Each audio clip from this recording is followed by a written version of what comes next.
Oh, hello everybody. Hi, how's it going? Look, it's 2:02. That's pretty good. Yeah. Welcome. It's Sunday. It's me, Comic Crack, and LahRasa is here with me as usual, and we're here to talk about comics. But I think before we do, let's just get this out of the way. You know what you have to show us.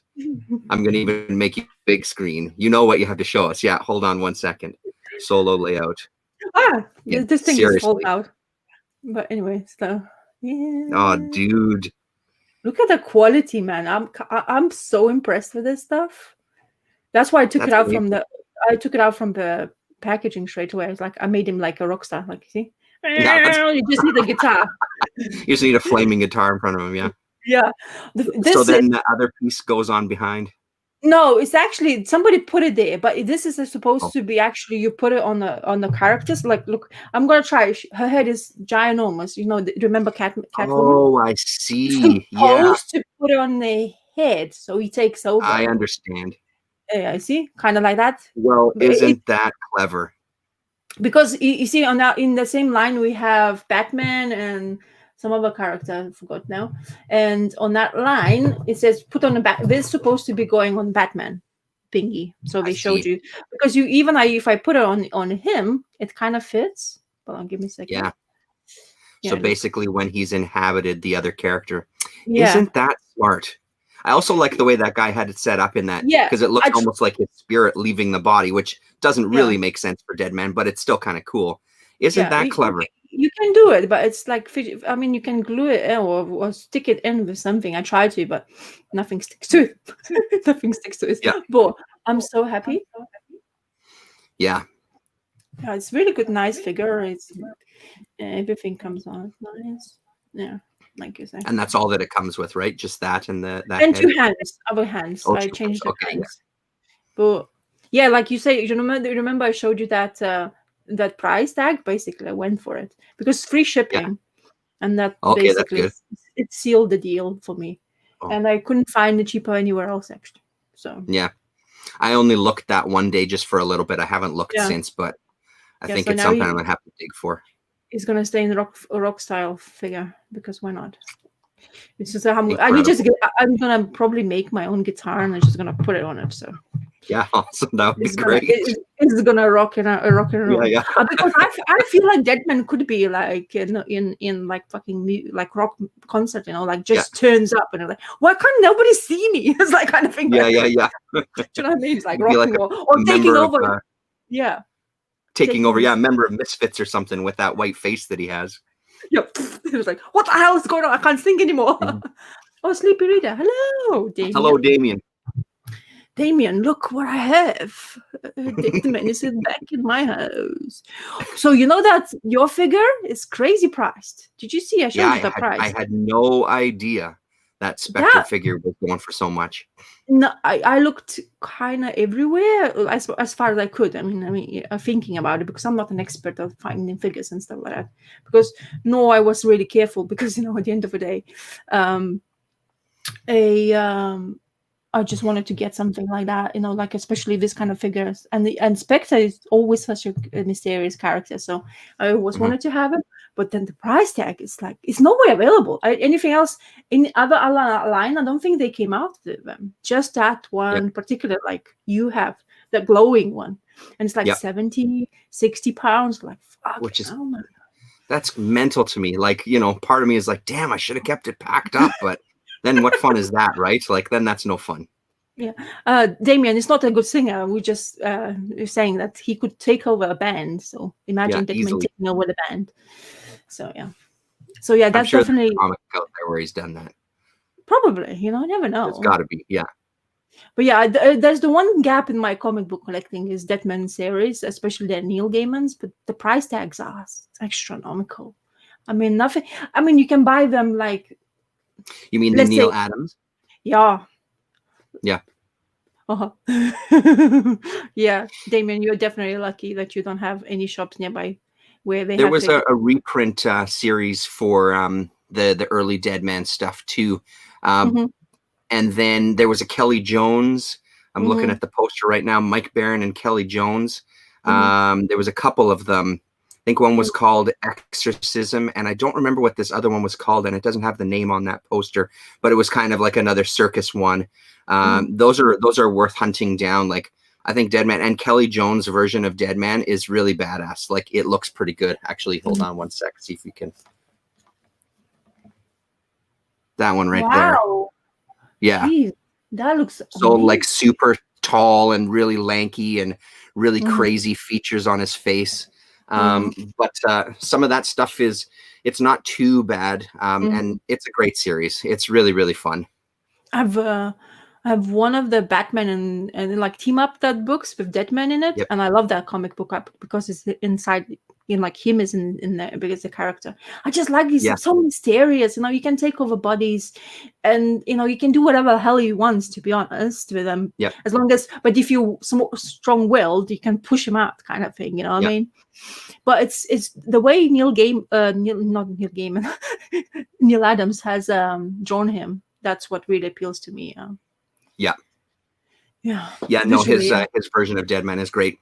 I mean, I like him more visually. Like, I would say I enjoy the stories. Are they some of my favorite stories? No, I like the Spectre stories better, but the Deadman stuff is still pretty good.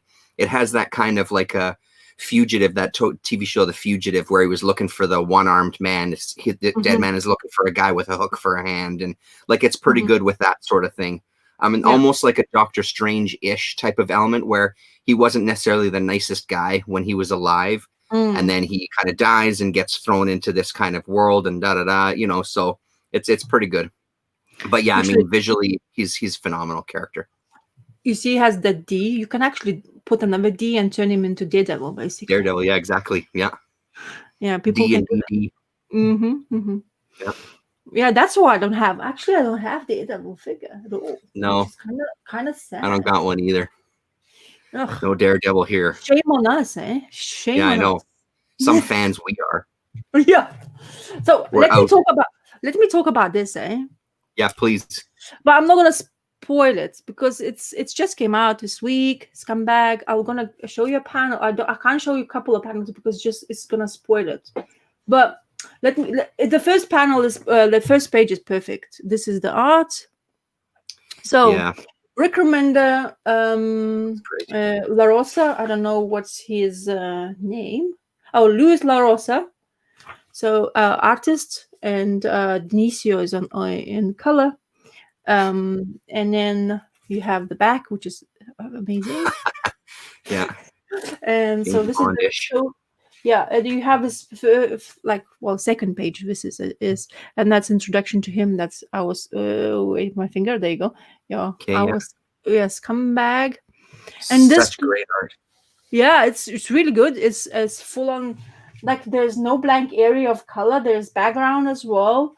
I don't know. I'll show you a little bit more, even though I shouldn't actually. But yeah, look at us. Oh yeah, wow. So it's really good. Scumbag is there. So you get like general. So at the beginning, this comic book starts really simply. I mean, you start to introduce himself, like who he is and why he's a scumbag. So he's a fifth grader, of course, to just finish 5 grades so in high school. He doesn't care about anything, just cares about his drugs. And this, of course, is a womanizer. And like, he thinks that, and he's like this old school biker, like you can see the style in there, and who cannot surpass the time of his basically youth, and he still continues because he can't go with the times or whatever happening now in this day and age. And things happen. So after this bar, he goes, he gets his fix. Basically, he wants to get his fix, and he gets it, and he goes into the toilet because he's suddenly have a problem. But the thing is, the panel just shoots up, and I don't want to say what's happened to him afterwards, but that was so hilarious. I could not stop laughing. Because there's this panel. He shows you the panel where he's basically trying to shoot himself with the drugs, but the way there's no background, and you're like, why did they forget to put the background? And then you turn the page, and there's the background, and you're like, oh my god. So I'm not going to show it to you. I said it's a spoiler. It's a very quick, like kind of quick read, but in a way it's really well introduces to the character. He's basically gonna be like let's say, well, this is kind of, will tell you at the back, it's like 007, but with him as a main feature, who is absolute shithead, basically, Yeah. who you're gonna be depending on to save somebody. And I described that to my husband, and he's like, "Wow, this is actually really good." But I told you, of course, I spoiled throughout the Yeah. whole story. It's difficult to tell something, especially when you have that little information, to like to not to spoil it. You know what I mean? There's such a great panel work in here, and colors is beautiful, and stuff like that. And I think that turning pages part is so good of a you can get such a good reaction out of that, that I just made me giggle. I said, okay, perfect, I just want to have to read this. And it's like, as I said to you, the savior, he's going to be supposed to be a savior, and knowing Rick Remender, because he has done Captain America, who's really good, like kind of that kind of type of agency stuff, dealing with stuff, but he done really good stuff with kind of stuff, and the characters who kind of shit, but I think we're going to be loving to hate him, because you never know where he's going to be, because we're kind of like desperately going to need him to do stuff for like humanity, let's say this way, to save us and stuff like that. And what he does in order to become one, it's also interesting take to do that. So I really like it. As I say, it's funny, and yeah. So Hello, Gore. yeah, the writing set. Yeah, I mean, I was gonna try it out. I don't remember what I was reading where there was a little sample of it, and the sample didn't really do much for me, and I don't really remember reading or taking away too much. But seeing it afterwards and kind of seeing the art, I'd like to give it a shot. Give an issue or two a shot for sure. And I mean, I think you're right. Like the thing with Remender, it feels like, you know, he's always got these premise, and then it's going to go somewhere. You know that there's going to be something else. You know what I mean? Like. I feel like I can trust him as a writer, you know. It's a very, I think what he's doing maybe is a little bit safe for Remender. The way he writes is very, like Damon says, a bit on the nose and everything. It was really tells you what's gonna be now. Yeah. But knowing Rick Remender, I know what I've been reading so long now. Rick Remender, I know he has to do something with it. But if he doesn't, it would be like just a kind of sad thing to do, like you come out with something new in the character, but he can step forward in any direction with this guy. And I think we're gonna start to, like, hopefully we'll in the future issues, we're gonna start to understand why he's like that, you know, like he doesn't have wife anymore, apparently he's divorced and stuff like that. But it's just, you know, like this guy who can't move with the time, and just thinks that drugs is the life, and that's the only thing savior could be for him. So yeah, and coloring and everything in general in the comic books, as I say, I really got everything whatever I expected it. I didn't put too much of the high criteria of the comic book. Lately, I was starting to like, okay, just read it, see what you're gonna think, and then and if you want to go on with it, you can continue. I think we put so much expectations on the writers that we don't let the story actually flourish. We want amazement right away from the first issue, and then that's how we're gonna continue. But you know, like when you get too much of amazement in the first issue, second and third and fourth issue can be very disappointing, and many stories and writers has done that. So for me, I'm just art is good, writing so far, the character, honestly, I would hate him. I probably would slap him straight away if I've seen him, because that's what you basically wanted to portray. So I really hope Remender is going to continue, but he has quite a bad. I read in Twitter that his mom is very sick with COVID, and I really hope that he's going to continue writing and doing his stuff without anything. But it's a sad thing to hear, especially for, you know, like a writer. It's you know, like they're sensitive to anything. You know, they feed off on information on everything else. So I hope everything is going to be with his mom. But yeah, he was really pissed off on Twitter because you know, Trump's and all that situation, and his mom was always listening to presidents because she's a very old schooler. So he was really pissed off. But yeah, hopefully. I did read that tweet. Yes, I did hear about that. Yeah. And he said that his mom is really bad. So hopefully she'll fingers crossed for her. But I wouldn't want to wish to anybody to especially older people, and like all your mothers. So I always dread every single time I speak to my mom on the phone because I'm not there. It pisses me off as well because Mhm. if something happens, I won't be able to be anywhere. But just don't want it to happen anyway to anybody. So, Yeah, for sure. Yeah. but yeah, I enjoyed it. Perfect for me. Recommend another comic book I can put on my list. I hoped Yep. for it because I only had like his Deadly Class. I mean, his low is I couldn't get to the low. Yeah, that's the thing with him. And like some of the stories I couldn't go through. So yeah, but this one seems to be he's ticking the right boxes for me because I like that kind of agent part. Do you know what I mean? Like those 007s, like that. Brubaker's Velvet was my favorite Yeah. comic book because It was nobody so read good. it. Yeah, nobody read it because they, Yeah. like female agent, whatever, like rah rah. That's like perfect for me. Yeah. And the I loved art, it. I thought it was fantastic. yeah, and I haven't heard people many talk about it. No, it wasn't talked about as much at the Yeah, time either. Yeah, yeah. you're right. Yeah, I don't remember a ton of it, but yeah, I Mm, loved it. mm, Yeah, no, I'm going to be giving that a shot. I'll probably hit the comic shop this week. yeah, Taking a couple of days off, so I might go maybe even tomorrow. We'll see. yeah, Stop by and see what they got. yeah. And my rest of the pull is still going for Seven Secrets. And that's the Okay, hold uh, on. Let me just do this. Tom Okay, there you Taylor, go. Daniel Di Niculo, yeah, and Wallaby Amote. I haven't read it yet, but it's still entertaining, very fast paced kind of story. So I haven't read Yep, this one because it's such a quick read. So I always leave it at a later stage. Of course, my turtles always there, perfect. Yeah, present with me all the time, and Eastman and Campbell, still Campbell doing the writing. She's good. She's always promoting this as well, so go read it. And this one, perfect money as well. shot. Yeah, Yeah, I haven't read it. that's a good cover. Yeah, I haven't read those three yet, but because I take my time, I don't receive as often those comic books. So for me, it's like I take like, oh, I can read a new comic book, so I just take out something and read. Do you know what I Yeah, mean? yeah. Yeah. So this is very entertaining as well. Oh, hello, Mind the Comics. Hello, Hello, Gore, G. and everybody else. So yeah, Yeah, and then cool. What else? What else did you read this week? I start reading that, Oh, Beauty. Yeah.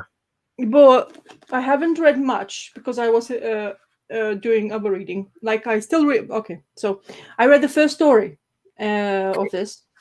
It's called The Cursed Earth. Oh, yeah. Really good.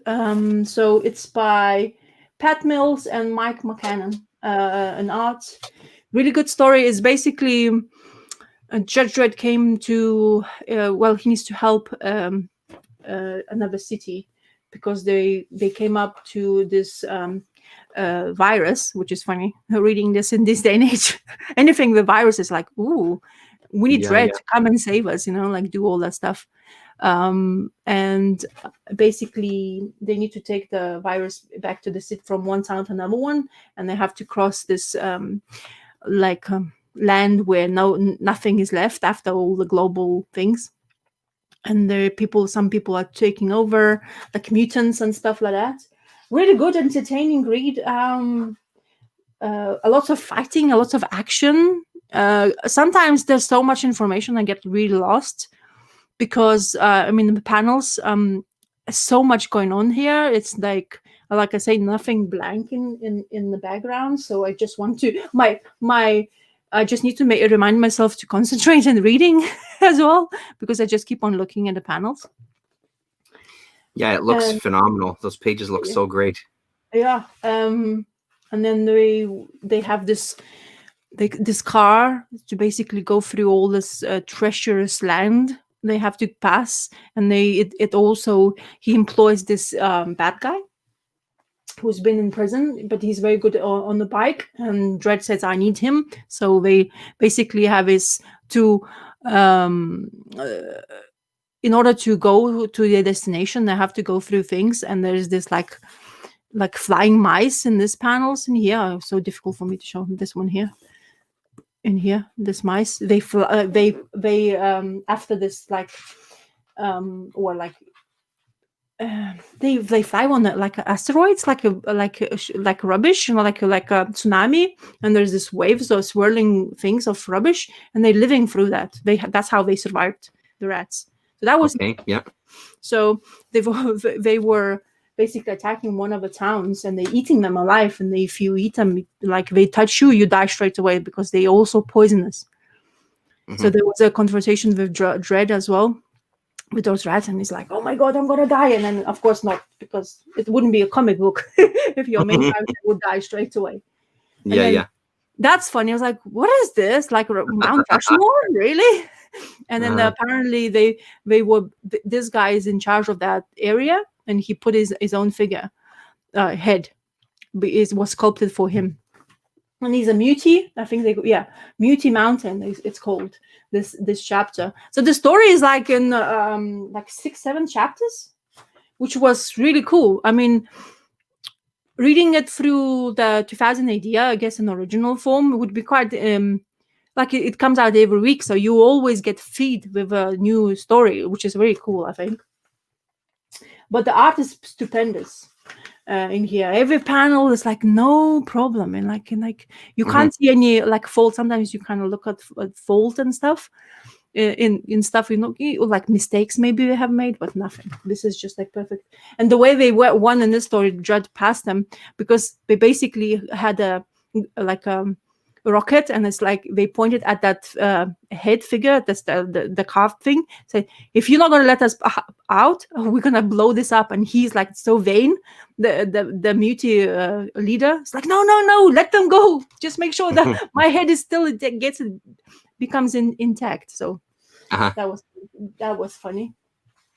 And then and then it continues, like, so I read, as I say, I read quite a not many, like I thought I read quite little, but not so. It was quite a good pacey read as well, and it reminded me of like, as I say, that movie and Dread in generally, how much it is so much history and so much things to read and so many entertaining stories as well. They're not really like groundbreaking stories, but they are just entertainment. Totally.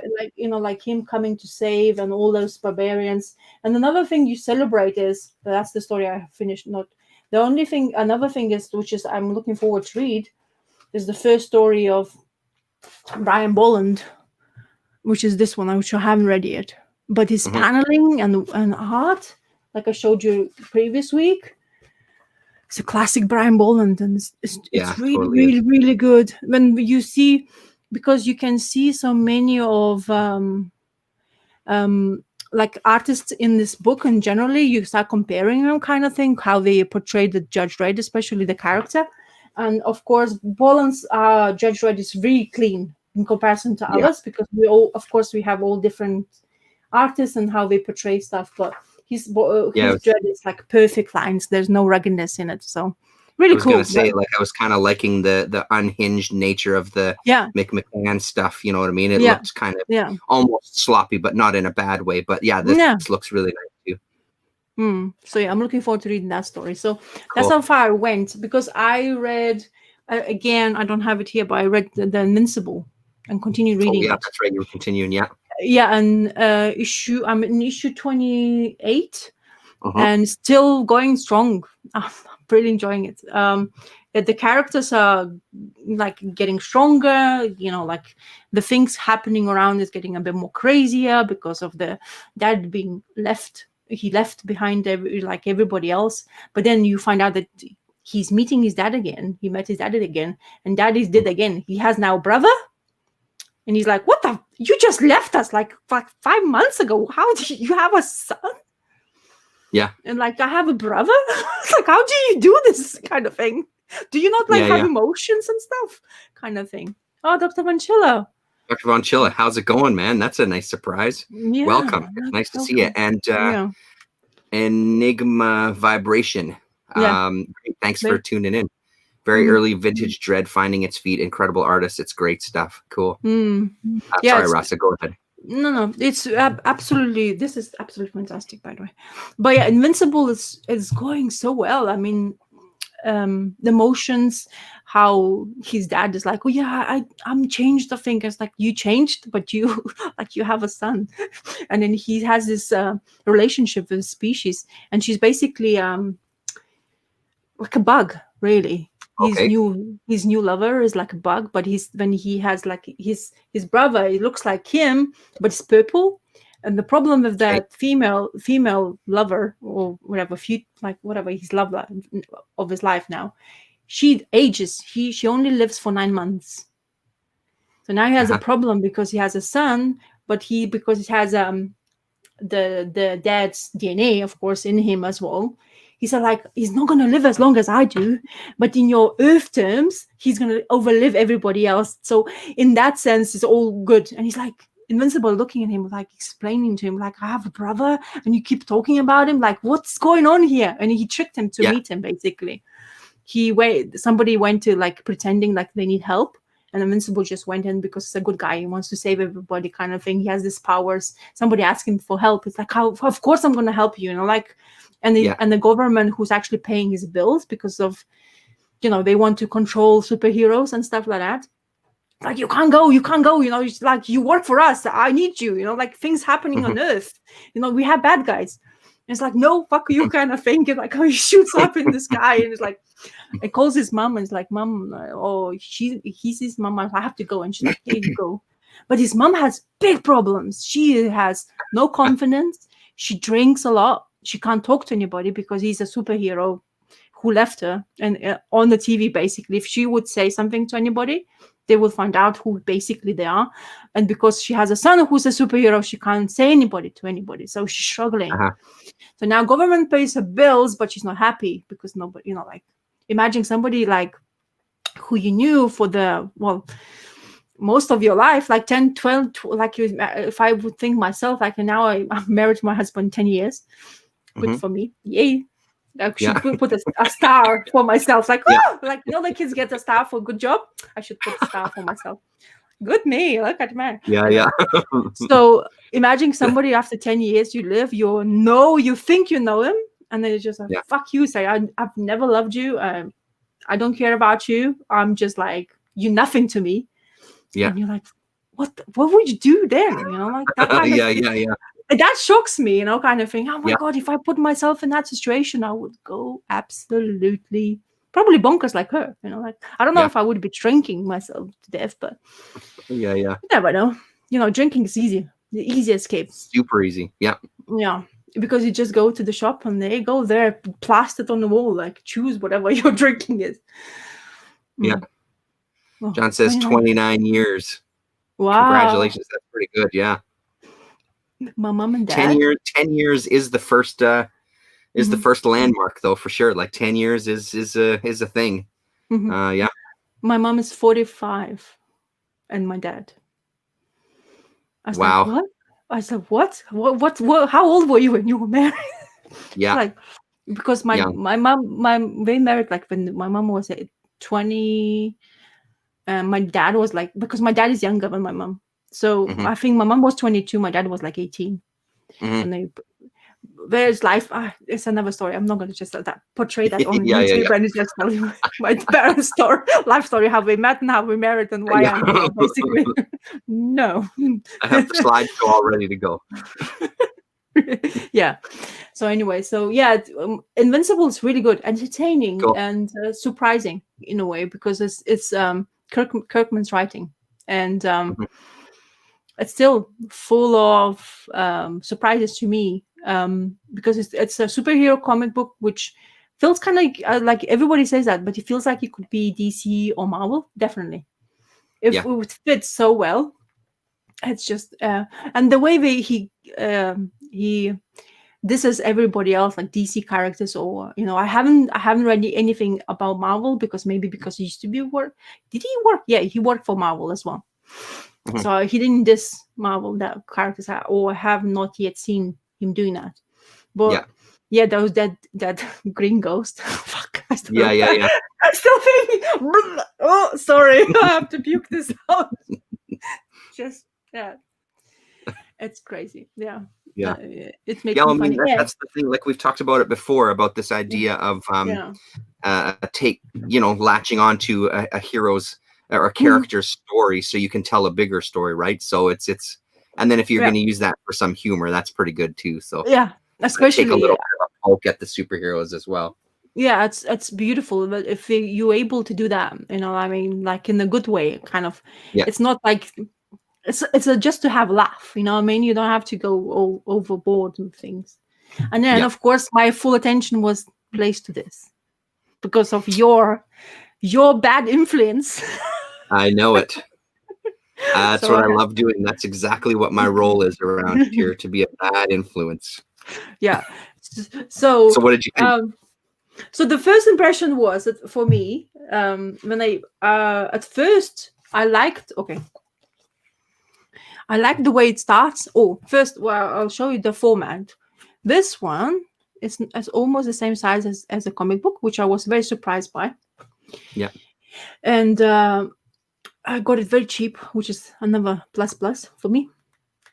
And at first I was like, okay, let's see how it's gonna start. And it started really nicely. I mean, the first thing, oh yeah, the name of the man I was going to kill. It starts like that, and of course, yeah, okay, it brings your attention straight away, and you kind yeah, of like it pulls you into the story once because as you want to find out how he's actually going to murder. This really good way of dealing with the story at the beginning of the story, because if that one phrase kind of or sentence can attract you to the full story, it's already a plus for me. And of course, it's a western, so yeah, that's already high score for me.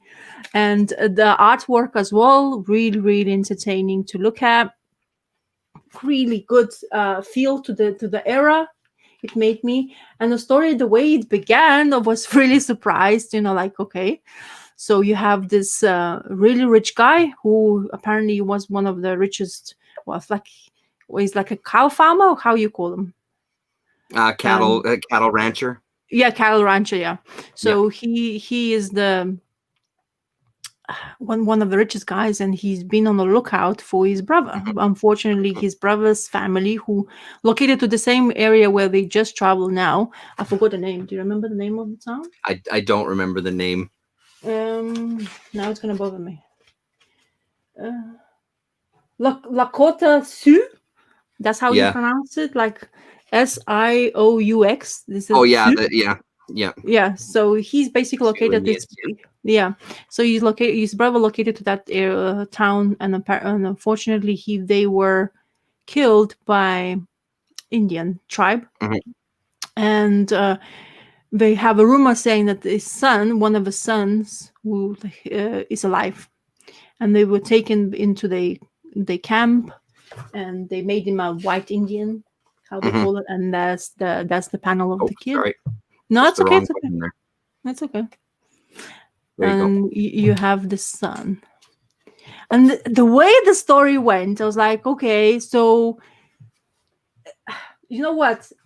By the end of the story, what really made this so good, because the way they put like they manifest the storyline in whole made it so much more worthful reading it prior to Yeah, that, because it's such a good ending yeah, that it's really rare to see that in comic. Like, it's difficult to finish a comic book in a note where you like.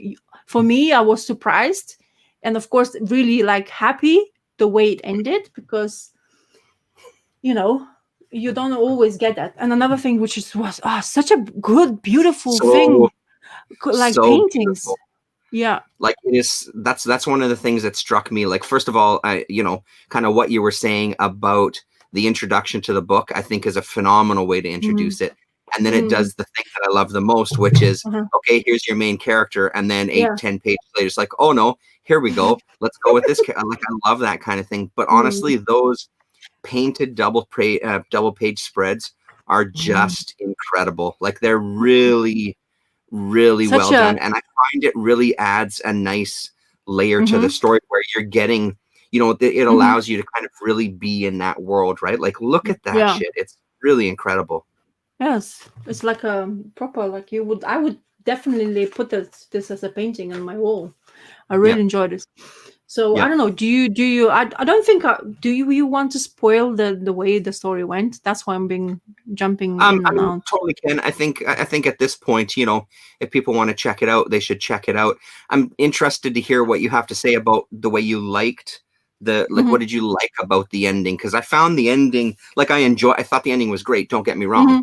Mm-hmm. Mm-hmm. It wasn't the most upbeat kind of ending, though. You know what I mean? No, Like, but yeah, but okay, yeah, this story has never been like that. You yeah, when yeah, you start the storyline with a sentence like I told you at the beginning, where I'm gonna yeah, murder yeah, somebody, so you already know nothing is gonna be good of it, because you have an agenda from the beginning, and then you yeah, see who is this basically the kid, or well, the rich guy goes to look for that son of his, like, basically nephew, and he has agenda of his own, which is that's another hmm, thing we find out. hmm, So, and then the guy who basically gave him information, that's why he went to that town where his brother disappeared and basically died. They apparently were trying to basically say, or trick them, because to get the money. Well, that's what yeah, he thought, our main character yeah, thought, and he's a child. So yeah. you get in this Being put in a situation. position to be the son, Yeah, when then yeah, he says, I'm not really the son that you're looking for. This was just a money grab, et cetera, et cetera." exactly. Yeah, Yeah. And you have a situation where basically, in order to survive in these panels, in order to survive, he needs some to do something. And in those time and era, you take opportunities to survive, and he shoots our supposedly thinking main character, yeah, the rich exactly. Yeah, guy. And then yeah, he has another confrontation with his daughter, who followed them by surprise. And I was like, why she's going after him? Like, that's the surprising part. Okay, go for it. And what she's gonna see, and then revelation of seeing her own dad supposedly die, and he thinks he's dead. So our boy escapes with the things, and with the cult, and it becomes that a main character who's rolling through the times and trying to survive and do. I mean, he still tries. His agenda was still to go to his cat, like the ranch, and I think he had still on his mind of the vengeance, isn't it, or take back something from them, 100%. Yeah, because I they mean, took and it away. just seems like his life just took a turn where, Yeah, he was just leaning more towards, like, he just did labor. He yeah, wanted to get this revenge. He also wanted to yeah, just get anything that he could at any time. Like, yeah. it just became almost like a survival instinct that overtook the rest of his story, right? And also because of that conflict, of that like confrontation where he supposedly murdered our rich guy, he got shot in his arm and lost the arm. And that's another Yeah, thing in those times, when you're crippled. And that's how I say, I'm sorry yeah, if yeah, somebody yeah. gets offended, but in that times, being crippled is not something you want to be, because it's a Mhm. survival thing. It's like, people don't live past like 30s, isn't it, in that era, or like I mean, everybody. definitely younger for sure. Yeah, yeah. Yeah, so you have to survive, and he does, because he becomes a bloody good shot. Well, and I And think that's something that they also play with a little bit that I enjoyed, because I yeah. mean, the classic trope in like spaghetti Mhm. westerns is, Mhm. here's this Yeah, one-armed guy. He's going to yeah. be a fucking crack shot. He's going to do this. He's going to clean up this town. So, I mean, Hmm. you get introduced to these like little Hmm. nuggets of information for these Yeah. characters because you're so used to the tropes of like the Hmm. Western genre.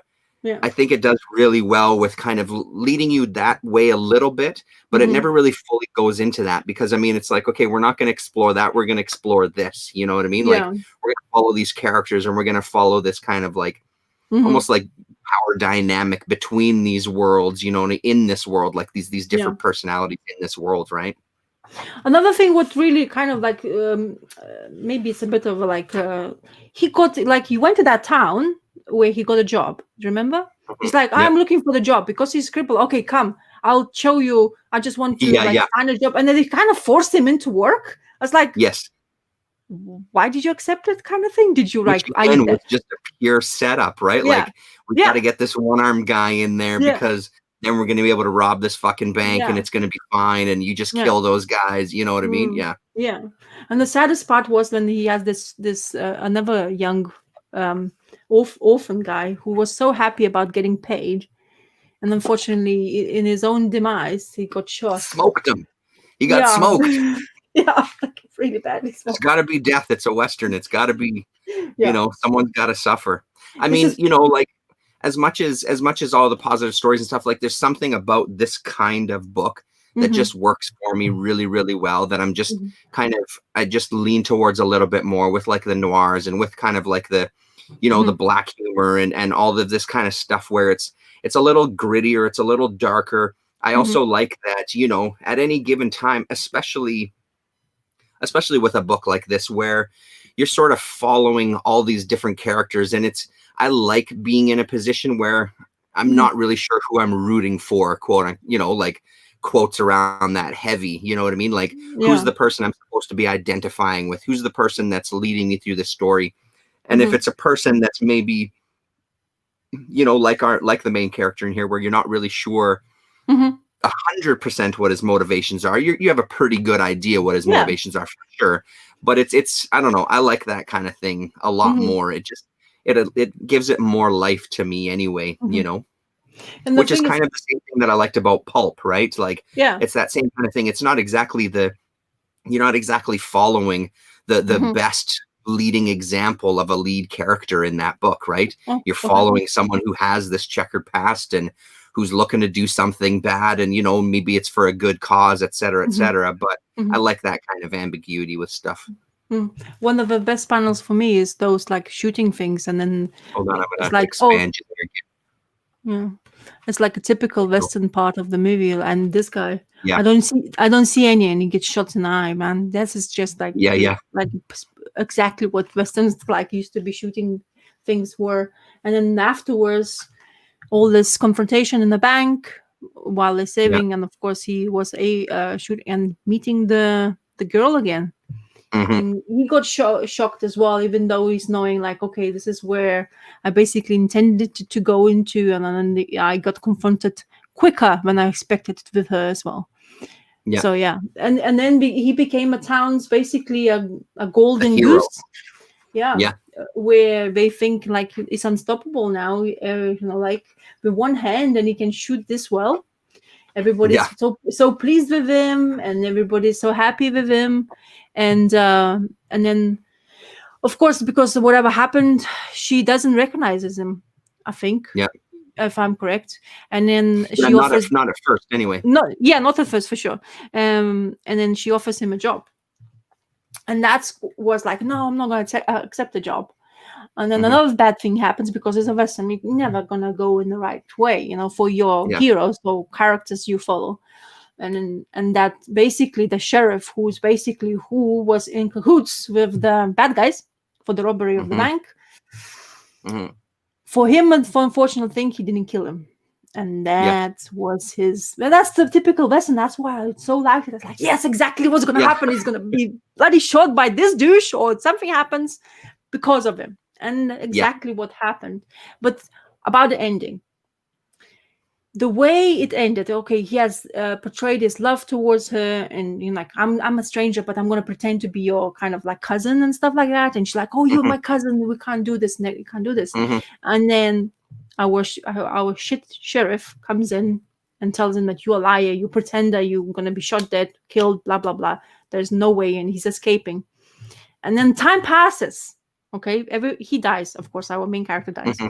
Time passes, and then you see her coming to visit the sheriff, who's old, very old and lucky in that Yeah. era to be this old and dying from this kind of like Yeah. diseases. Like, oh, you kind of lucky, you lived through so long, but just Yeah. because he's like, and she's like, and what he tells her, I think, because of how we had this boy going from that point to that end, and I never thought that he supposedly be that boy who the rich guy was looking for. Yeah. That just wrapped up for me like a present, Yeah. because it gives you that mysterious part where you're like, oh, is it, was it, because it was like, was it really? Because nobody knows in Yeah. that Yeah. time. Yeah. You don't have DNA. You have a picture. A little picture will tell you that this is maybe him, which is like people ages and we change. Of course, Hmm. not like fully changed completely unrecognizably, but at the end of the day, if you know, puberty, all that stuff, and stuff. But that's what the point was. He went to Yeah. tell her that he knows everything about it. Like he knew that he talked to this mother of his dad, and she apparently told him everything, which is kind of that part you can question about it. But Yeah. that just because knowing that little detail that he might have been that kid, actual kid they were looking for, it wrapped the story for me beautifully. I think that's just the question mark left for Totally. us. It's just sealed for me. That's why I liked it so The much. I was thing like, oh the yes. thing that also impressed me about that final scene is Mhm. this is a character who has Mhm. dedicated his life to Yeah. being an absolute piece of shit. Because Yeah. even on his fucking deathbed, he's Yeah. still gonna throw something out there that is gonna Mhm. hurt you, is gonna make you question whether he's telling you the truth. It's like this is a Mhm. bad guy in kind of a Mhm. storybook sense. That is Yeah. the absolute, like, he's committed to Yeah. fulfilling that role as the bad guy, even on his deathbed with his Yep. final words. He's still gonna try to fuck with you. He's still gonna throw something out there. Like, I really like the ending Mhm. because it was just such a. And then, I mean, one of the last panels I think is her, Mhm. yeah, being Tell- dragged away. Basically, Yeah. And I'm tell. gonna expand it Yeah. just because if I can do this. Somewhere there you go. I mean, Yeah. I hope you die Mhm. in excruciating pain, you bastard, as she's being dragged out of the room and he's Yeah. laughing in the background. Yeah. Like, that's dedication to being the Mhm. fucking bad guy in the story. I loved it. And I mean, G is saying, I'm really glad you guys enjoyed Western that much. And honestly, I mean, Mhm. I'm such a fan of these writers, period, or the writer and artist team, period, that Mhm. this is just brilliant. And it just makes me want to read more of their Mhm. stuff. Mhm. Because I loved it. I thought it was such a fantastic, and I also loved. We should also say that I was saying Mhm. to you before we started this. Yeah. Cinebook, they have this espresso line, and Mhm. basically, if it has espresso in it, it's just a one shot. So it's not a story where it's a continuing series. Nothing like that. It's just a one off, which is a really good. That's a really good thing as well. You don't feel like you have to read 10 more books to get a full story. Exactly. Yeah. Yeah. It's what, as I say, I'm not much, like, I haven't read anything from by these two people because I only heard from you whatever you have said, like, Mhm. about Forgal and all that stuff. But this is Yeah. actually Exactly. really good introduction to the character, to the guys who's working on Thorgal, because at the end of the Yeah. day you find, like, you kind of get familiarized with the art of the artist, and then also familiarize the writing, how the writing goes. And then, Yeah. and as I Totally. say, that beauty of finishing the storyline of with a question mark and lets you kind of think, is he really? And especially in that time and era when people don't really know who they are, and the only thing you get acknowledged by who your identity is by, and that's the charm, in a bad way or in a good way, but as a part of that era is a charm of, like, you can get identified by just trinkets. You know what I mean? Like Yeah. a Yeah. picture. Do you know what I Yeah. mean? You can. This is your identifier, not like ID books or the or our plastered faces like everywhere from the, like from your birth and until the end of your life, kind of thing. But Yeah. Yeah. in that era, it's just makes you kind of like. That's why, like, it's like puts you in a simpler way of life. Like where And then survival based is on in the that, like, senses. how you're living the rest of your life, based on this kind of threadbare evidence of what your identity is and hunting for Yep. identity. And it's one of those things, like, it feels also like that world. Mhm. As much as I don't want it, I also do feel like I want more stories in that world, you know what I mean, Yeah. by this Yeah. team, because it feels like there's some territory there. But that said, Mhm. I love that it's just a one-off, and here's your story, here's the beginning, middle, and end. Plus, Yeah. we're going to throw in some kick-ass double-page panel spread, double-page spreads as well, too. Like, I think Yeah. it's beautifully presented. Mhm. I really enjoy it. Yeah. That leads into this nicely, Mhm. because I got books number 2 and 3 in the Oh. mail, and I wanted to talk a Mm. little bit about the first story in here. Okay. There it goes. So this is book number 3, and it has 2 stories in it. Mhm. There we go. Beyond the Shadows, and then it also has this story here. Oh. What is it? Mhm. The Fall of Brexarith is the second story in it. And Mhm. strangely enough, I was sitting there reading the first story, And my daughter came to sit on my lap to have a look at what I was reading, and she wanted me to read some of the story with her. So this first story, basically, book 2 ended with Thorgal's wife Aricia. It looked like she died, basically. So he kind of went into this kind of catatonic state, just in pure shock. And he has this other woman whose name I'm blanking on right now. Shania is with him, kind of taking care of him. So he basically gets to enter this world. He's got this pendant that he retrieved from kind of the otherworldly gods and goddesses that allows him to travel back to kind of like the land of the dead. So that's basically the premise of this. He goes back to the land of the dead to rescue his wife, and she comes with him. Shania comes with him. So it's this whole kind of trip through time, or not through time, sorry, to these kind of dead lands. And here's some good looks at them first walking into it. And eventually they make it to, they fall down this pit in the middle of the ocean, to this world where they have to basically stay on this path. Any treading off of this path is going to lead to doom. They're never going to leave the land of the dead. And eventually they end up, they do, of course, leave the path, and they end up crumbling through to where these threads of every human's life on Earth is represented by one of these threads. And anytime a thread breaks, that's something, that's going to have an effect in the real world.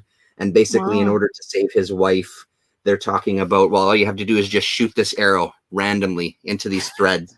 I mean, he can't bring himself to do it, so she ends up doing it. So I'm reading this with my daughter, and she's completely transfixed by this, and because it's this kind of romantic tale as well.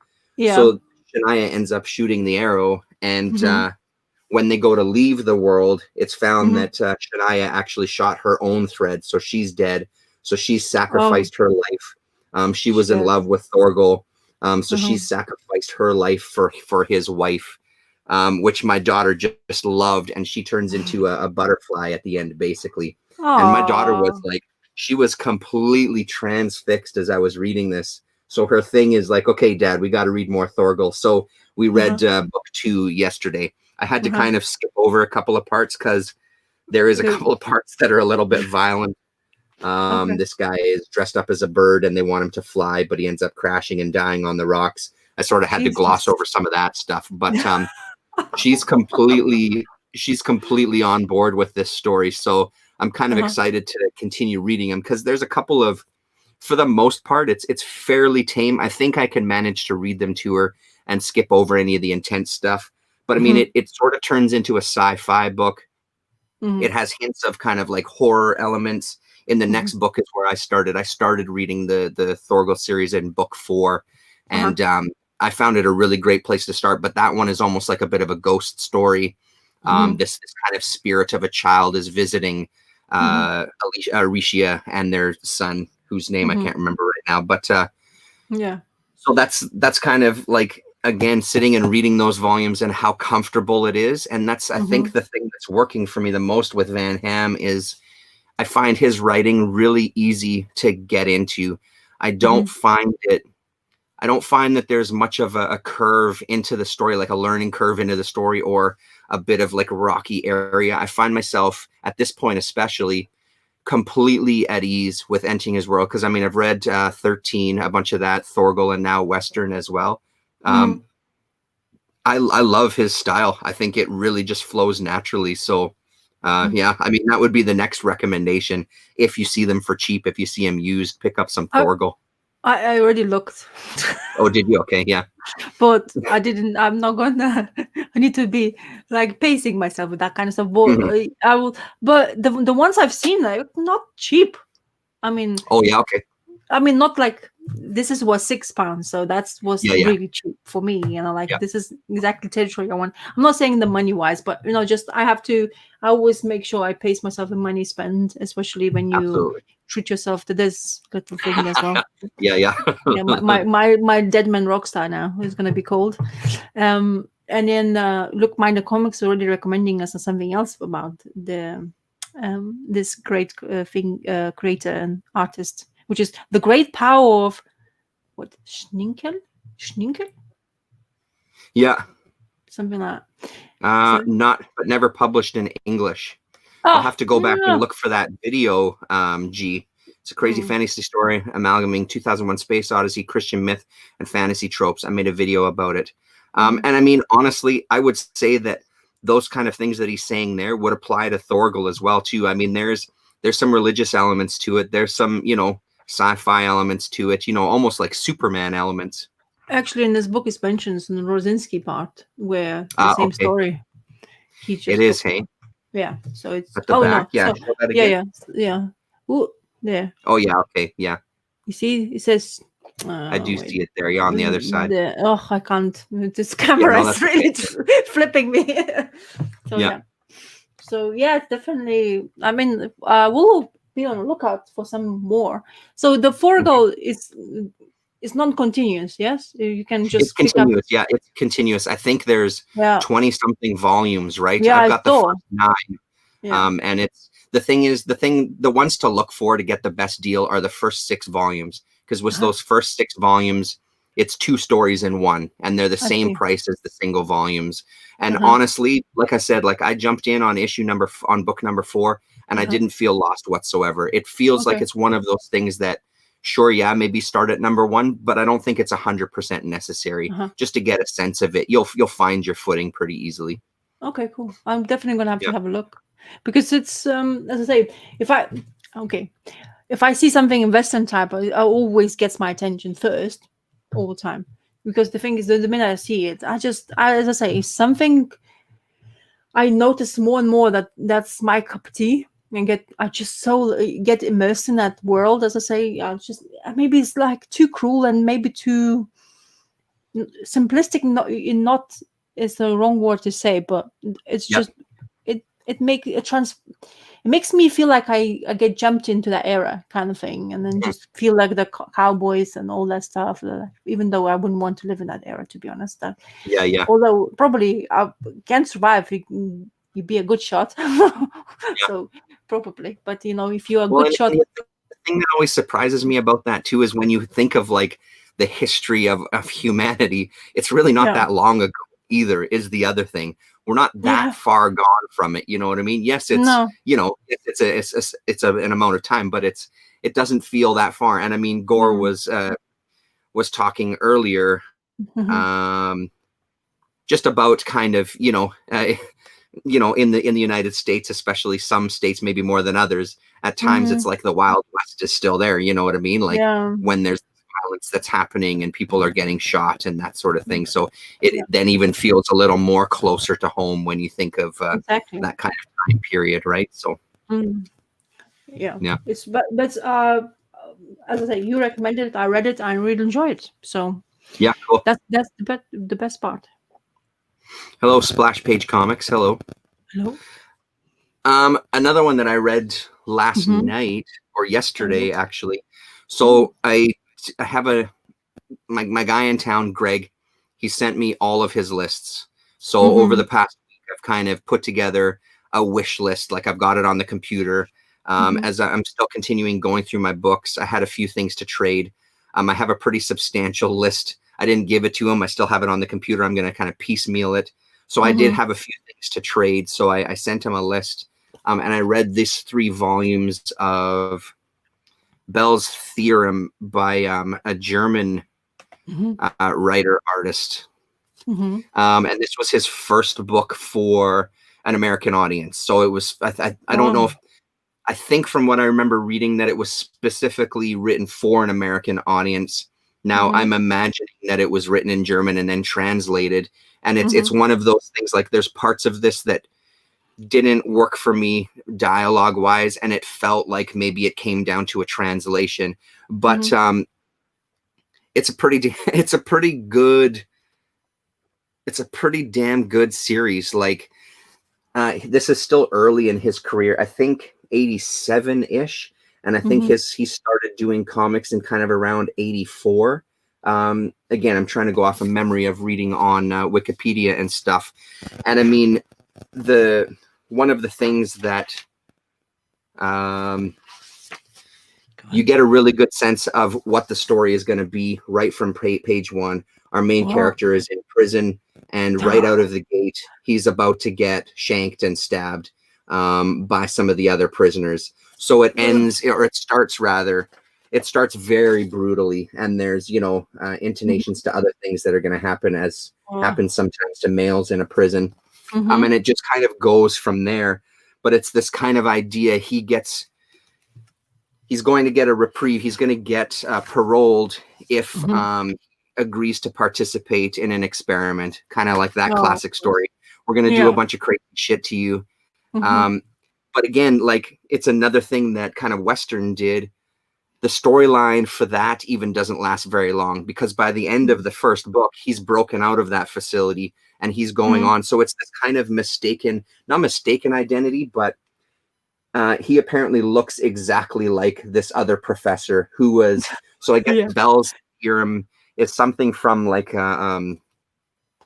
it's a very scientific. Geez, I wish I could give you some sort of loose definition. I tried reading about it, and it's like quantum mechanics and physics and all of these kind of things. I honestly, I'm not a scientifically minded person, so I couldn't make heads or tails out of it. But it's the basic idea is that when you're tracking like molecules or something, you can only see their space in time or how fast they're moving through space. You can't observe both of those elements at the same time.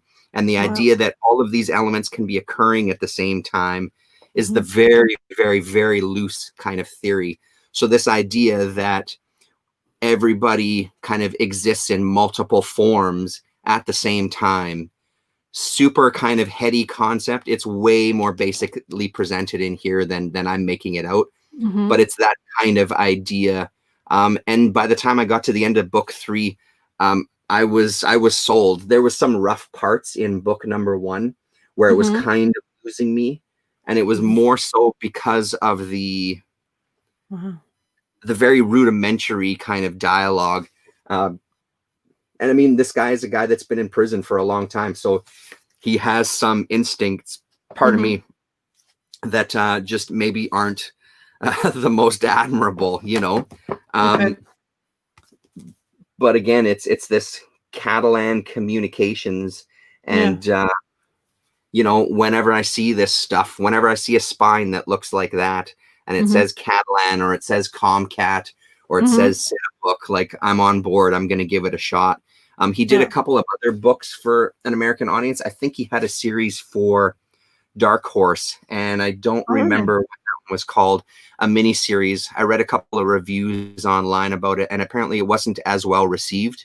But who knows? I mean, it sounds like he's got a few things out there basically in English. So a hell of a read. And again, it's give me it in this format, man. Like, I'm loving it, and I do like his art because it is a bit rougher. It's not as highly polished, but still, you're still getting some incredible imagery in here, though. It was fun. So how'd you hear about it? So what Greg does on Greg's lists, he'll put the title, he'll put the publisher, he'll put a very, very brief description if necessary, and then the price. So I just look at the titles, and then I saw Catalan Communications, and one of the fun things about going through these lists is when there's a title and a company that I don't know, I just do a search online on Google, and just have a look to see if I can see some images. So it literally said Bell's Theorem, Catalan Communications. All I saw was Catalan Communications, so then I just added it to the list because it was cheap enough. It was only like a couple of bucks a piece, right? Yeah. Plus I had stuff for trade, so basically it was free until he kind of gives me, lets me know what he's willing to trade. So I mean, it's the beauty of kind of going through some of these lists, just looking for those keywords and just going, fuck it, I'm going to try it.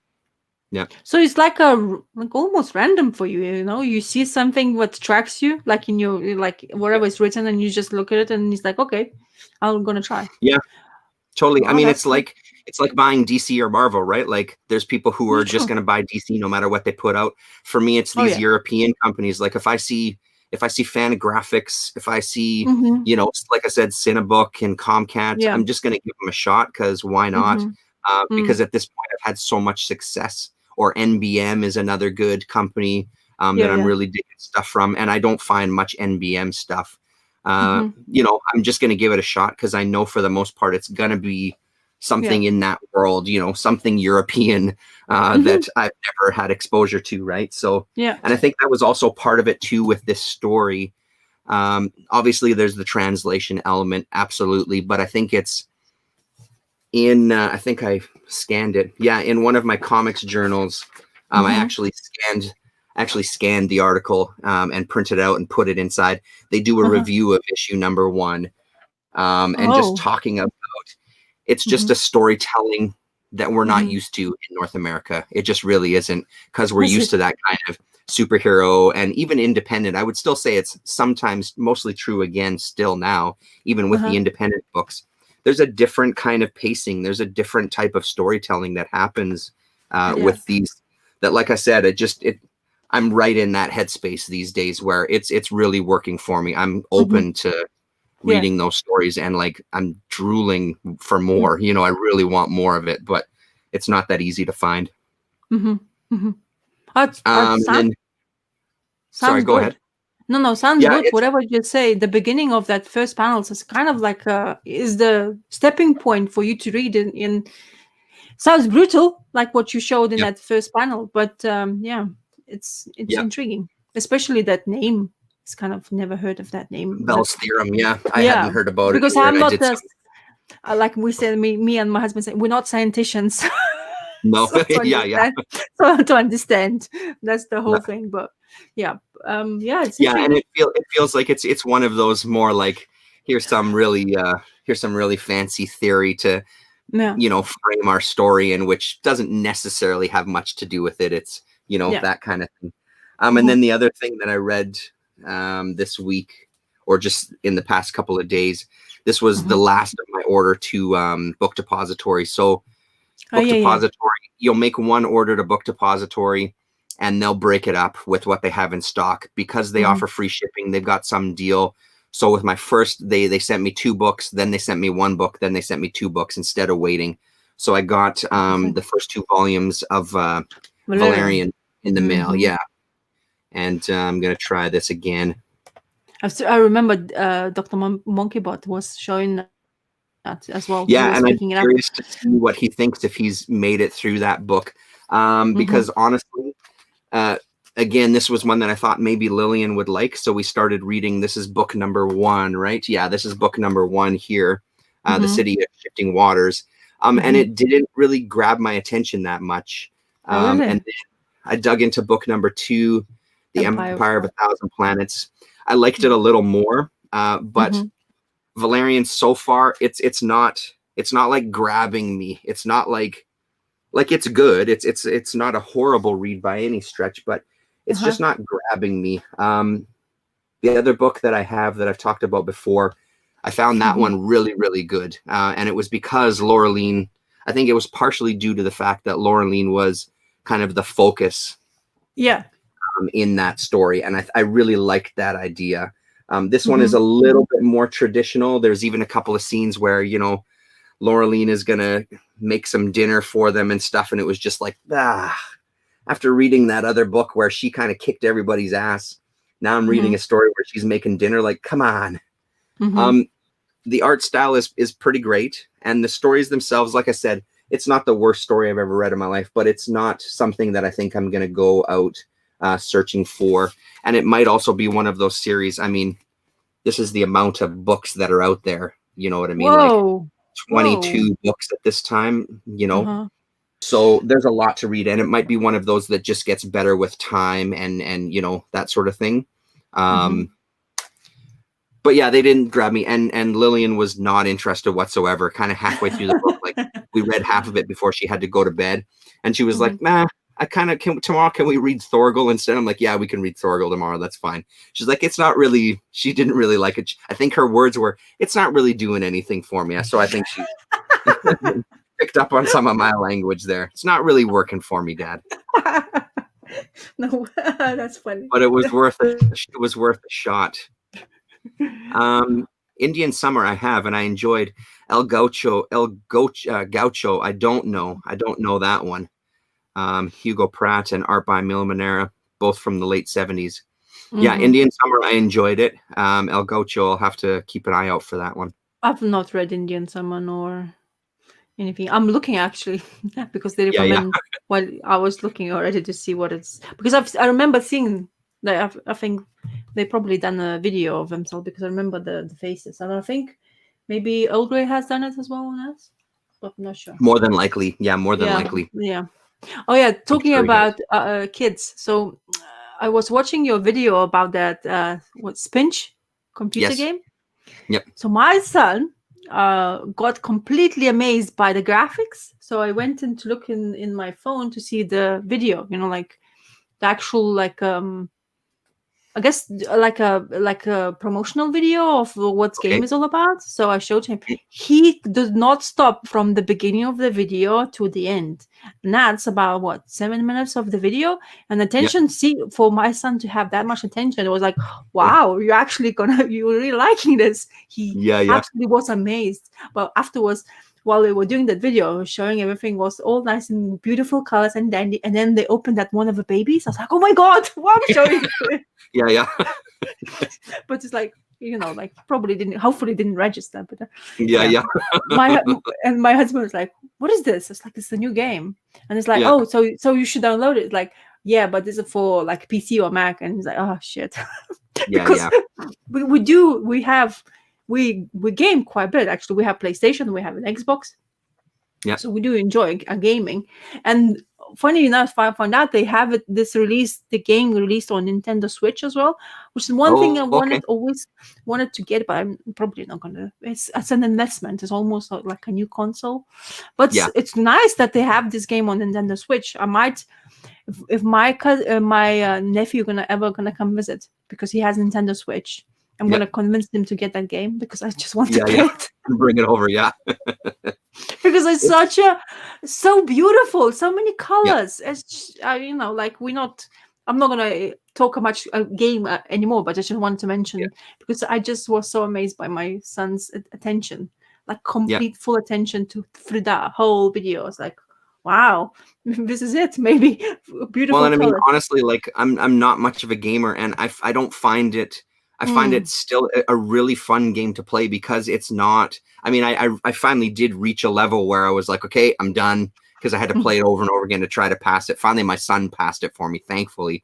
But it's just like, for the most part, though, I can play it, and it's a lot of fun because it doesn't seem like, oh my god, this is so difficult. It didn't seem like insurmountable, and again, like, his art is just fantastic. Like, Jesse Jacobs is a fucking hell of an artist, man, and the ability to kind of put yourself in his world through his comics is one thing, but then for him to design a game where now you can play something within that world that has this kind of premise of, these colors being sentient beings and blah blah blah, and it's so incredibly inventive. It's a lot of fun.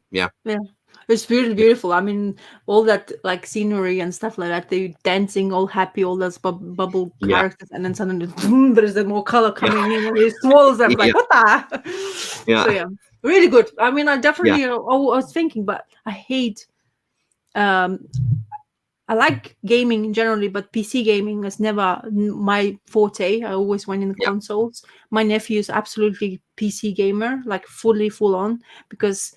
I mean, he likes to upgrade and all that stuff. He likes to give me, make his own. He built his own computer and stuff like that. That's kind of how involved he is. And he's like computer games is a big thing in but in my country is in Lithuania. It's not consoles. It's more PCs because people can build up and save up money rather than just splashing all the big cash on stuff. But he always liked Nintendo. He's a huge fan, so he has Nintendo Switch, and every single time he comes, we always play like Cuphead.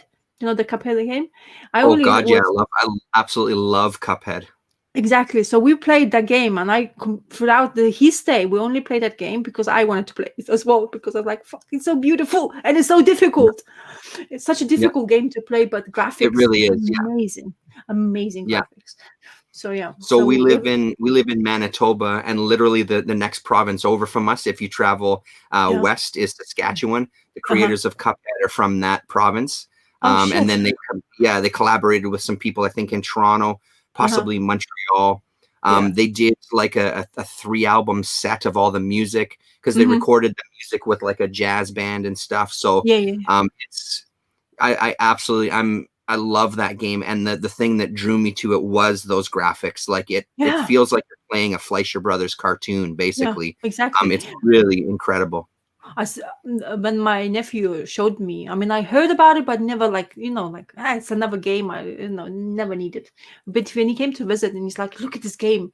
So I Yeah, bought it basically. But what he does is funny. He comes for visit and he tells yeah, me about the game, but he knows because I'm gamer.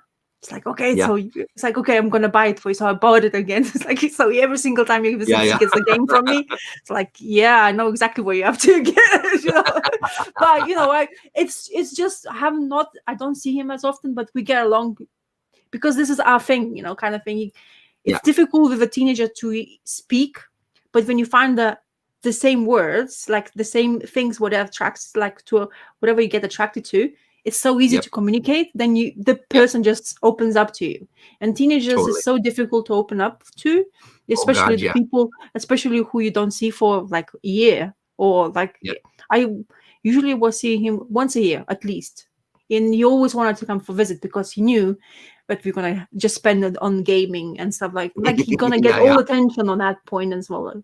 So yeah, yeah, in that sense, that Cuphead, the graphics, everything is like it's it's something what games lack, that simplicity of the art that works and colors and draws you in. Things like too complicated graphics, it's beautiful to see, but after a while when you're looking at it, you just become like, it becomes the same. It's the same with the comics for me. When it comes to digital, to natural, like traditional drawings, you see yeah, now, I mean, you can manipulate digital art to the point where you can't recognize anymore because they stepped up to that level. But still, that mistakes is so beautiful to see in the comic books. And sometimes I always look, especially, I just want to see what, like how in such a what I want to say, in such a small space of time, when you have to draw a comic, like say like weekly comic, like you have 30 yeah, days or less than 30 days actually, and then the attention span has to be completely full on in order for you to produce beautiful art. But if yeah, you do that traditionally, you make mistakes and you can't erase it so easily, like that's the thing with digital. You can always goes back, like you have a press button, go back in time, go back in time, yeah, and fix everything. So yeah, that's why yeah, that game is always appealed to me. But that kind of games appeals to me more. And I always like what we miss. Me and my husband will always say like retro gaming has always been something. And like you talk about it, those first Nintendos or Segas, all that stuff.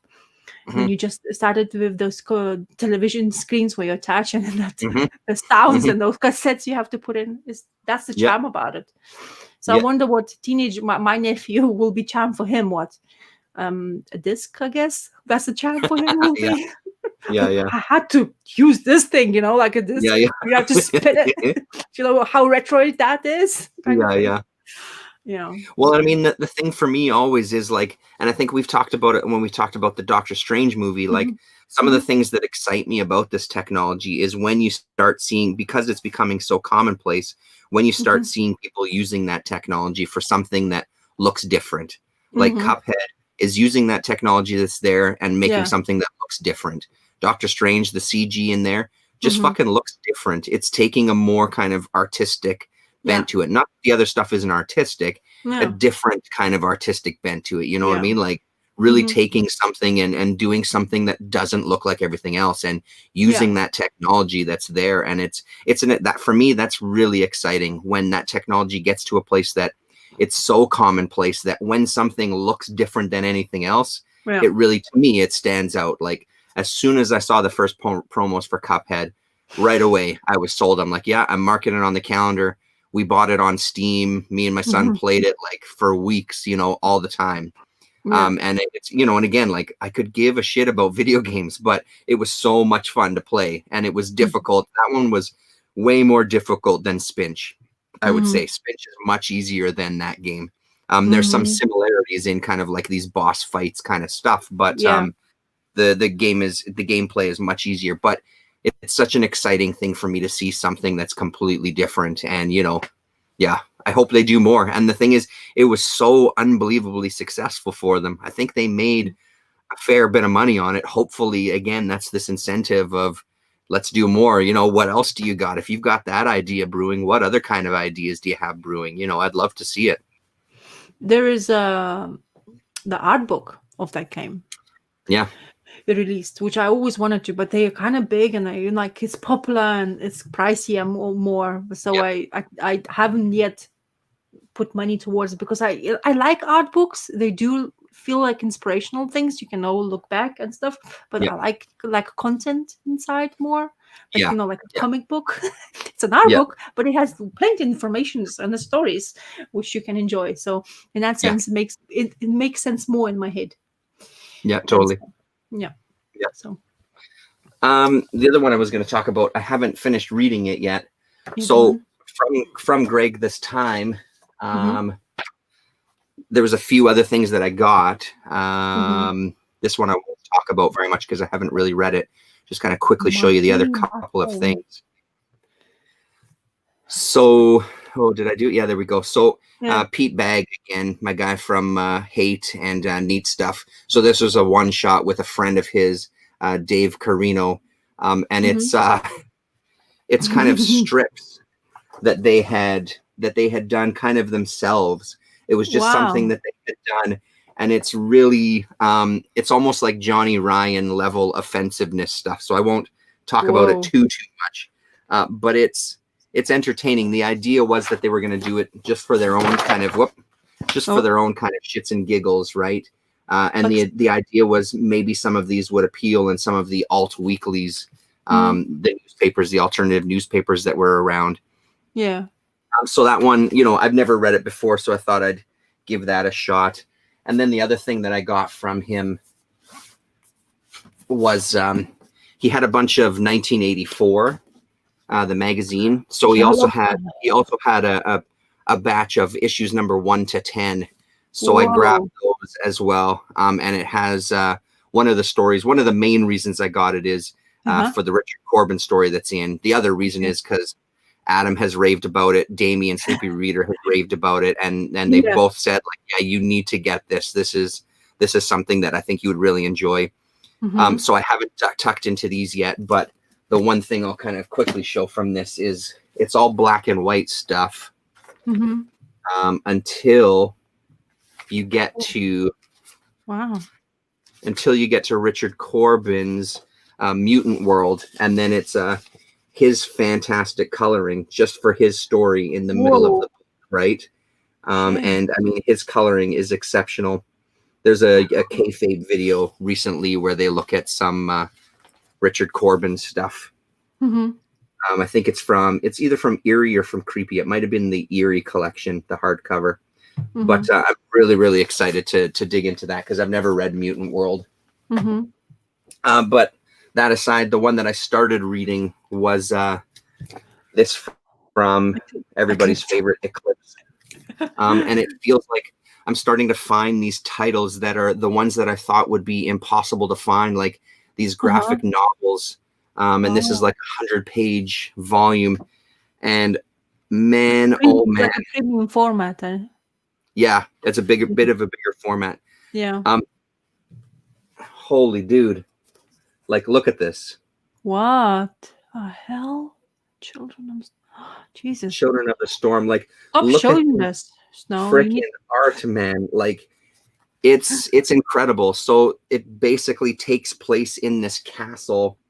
So far, it takes place in this one castle, and it's a new kind of king of the castle for the past couple of years. The other king has kind of just disappeared, and there's a bunch of speculation about what happened, etc. An artist is traveling around and had heard that the king and his family want portraits painted. So he's new to the castle. So he's kind of our kind of lead in. But we're following this character over here. This is Toadswort, and he's kind of like a hunchback of Notre Dame-ish type of character. This Looks disfigured like guy. But through this first kind of 20 pages or so that I've read, you get introduced to the priest that's living there. You get introduced to the wizard that's living there. And then you still get like these incredible pages of art, man. Like just beautiful stuff. Tim A. Conrad. Okay, cool. It's a name that I know, but I couldn't tell you off the top of my head what else he's done. There's a little bit of oh, it's not really. I guess he's worked with some Conan for some reason. It's not focusing there, but a series of obscure science fiction stories and science fiction graphic novel, etc. Insurance industry copywriting and serving as a bank vice president. So he's done a bunch of stuff. Wow. And this looks incredible. And the thing that I'm really liking about this castle feels like expansive, and it feels like a city itself. And as you're walking through the castle with Toadswort, it really feels like you're traveling through this kind of landscape, even though it's housed within this one kind of castle. I'm super, super impressed with this so far. And like I said, I'm only like 20 pages in. It looks like there might end up being sort of a Frankenstein-ish element to it, because I think they're going to try to kind of animate this, or maybe not even Frankenstein, but I can't remember the name of that movie. Anyway, there's going to be that kind of an element where they've made somebody out of stone and clay, and I believe they're going to try to animate him and bring him to life. So we'll see, but I haven't gotten to that spot yet. Like the Jewish tale of the man when you put it from the clay and then you can make him live. Do you know that? I can't remember the name of that. Yeah, I think if Golem, I think, isn't it? Yeah, Golem. Yes. Yeah. The Jewish. Is it, you think, in Epic Illustrated? This artist, because it looks familiar. The art style. He might have been. Yeah, absolutely. You know those I haven't done a magazines. search. Sorry, say that again. In those magazines, those big Epic magazines. Yeah. Because the art style really looks familiar. Yeah, it looks familiar to me too. I just haven't sat and done a search on him yet. But I mean, it's every single page. Like it's every single goddamn page. It almost feels like there's some kind of there's some Corbin-esque features to his characters. There's also some Bernie Wrightson type lighting and detail in it. It's a beautiful, beautiful fucking book. Yeah, that's exactly the name of the movie, Dare Golem. Yeah, that was the one. Give me a second. I want to check the Epic thing. Okay, yeah. But I mean, just to kind of finish off for everybody else, like it's one of those things where, like, because it's this 100-page book here, it's really, and as far as I understand it, it's a one-shot. It's just a one-off. It's not a continuing story. But so far, again, it's one of those that right off the bat, I'm sucked into the world, and I'm there for whatever story they want to tell us. Okay, let's see. So I have magazine. So is his name Tim Conrad? Correct. Yeah. Yeah, he is. Wait, which page? Well, there you go. Is it the same story maybe that's then got collected? Oh no, it's not. Okay, cool. I turned it. Hold on, I'm gonna make your. Thanks, G. Thanks for hanging out. We'll see you next time. Bye. Oh wow, look at that, hey? Yeah, it looks beautiful. But look. Yeah. I clearly need to pull those back out of the boxes and dig into them again. It's beautiful. Look at that.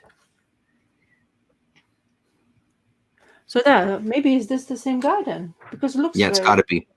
Because look at that. Look at it. It's beautiful. Yeah. I need to go back and I guess look. Oh, look at this one. Well, see, this is part of it, right? And we've talked about. Oh wow, look at that. Look at this. Is something we've talked about many times before, like this idea of, we're surrounded by all these damn boxes of comics, it's It nice looks to go back into them and full rediscover them. page Oh splash. wow, sweet. It looks. Oh my god! I think I'm gonna read this next. Eh? Look at this. Yeah. Look at this. Oh, nice. Yeah. Yeah. Pretty So, fantastic. yeah, and then there's okay. Now that's Rick Reach. Oh yeah, my man. Yeah. Mm-hmm. So yeah. Another So very unique style. this is number 2 of Epic Number Illustrated. 2. Okay. Yeah. I have. Which number is that? It doesn't. Look, Steranko. On the first page. Yeah.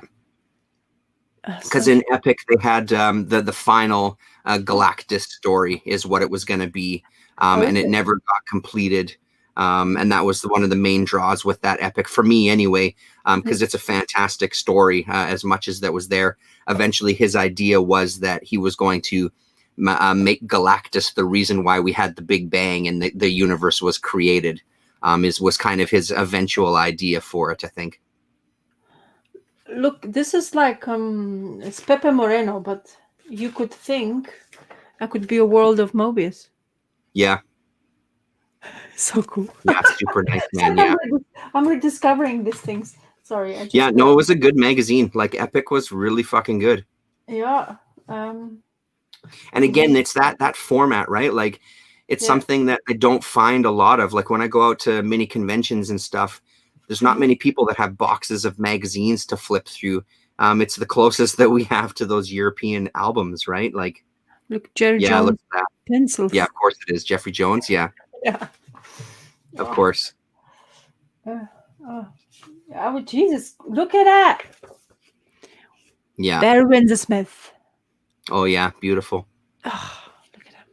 I'm telling you, I'm probably going to start. I'm going to read this next. And look, you go from this kind of art and then you go to this art, which is hilarious in a sense, but look at that. Yeah. She's and that's always writing the thing, a Minotaur. right? Yeah. Yeah. It's a bit of a crapshoot. Yeah. But anyway. But that's also what's fun about those, though. It's, because you're getting these kind of all these different artists in one book. Look at Pat Boe, I think it's the name. Oh, hold on one sec. Oh, that go there. Oh, yeah. Nice color choice. I just, yeah. And on that glossy paper too, hey? Yeah, I know. It's like stands out so much. Yep. Probably next reading. Because I just look at it like so, and look at this. It's just so random. There you go. Another art style. Oh, yeah. You can hold off. And this guy. Yeah, those are Mobius colors there as well too, hey? Jean Below. Jean Below. Okay. Sounds very familiar. Yeah. Anyway. So yeah. Cool. Didn't you send me? I think you sent me a couple, didn't you? Did I send you that, or did I send you the Eclipse magazine? I don't remember. I might have sent you the Eclipse magazine. Yeah. Because maybe I just got to this. Because it had the Miss Tree in it, I think. Yes, Miss Tree. Yeah. Oh, yeah. I've been looking for Miss Tree. I am unlucky in this part of the world. It seems to be Eclipse. Okay. Nobody wants to sell them. Or if you do, it's like. It's crazy, like a couple of them. Yep. Because you gave me a really good chunk of the things, but I can't finish it. Okay, yeah. No, they don't come up that often, honestly. Like even when I'm out hunting, it's not a title that I see that often.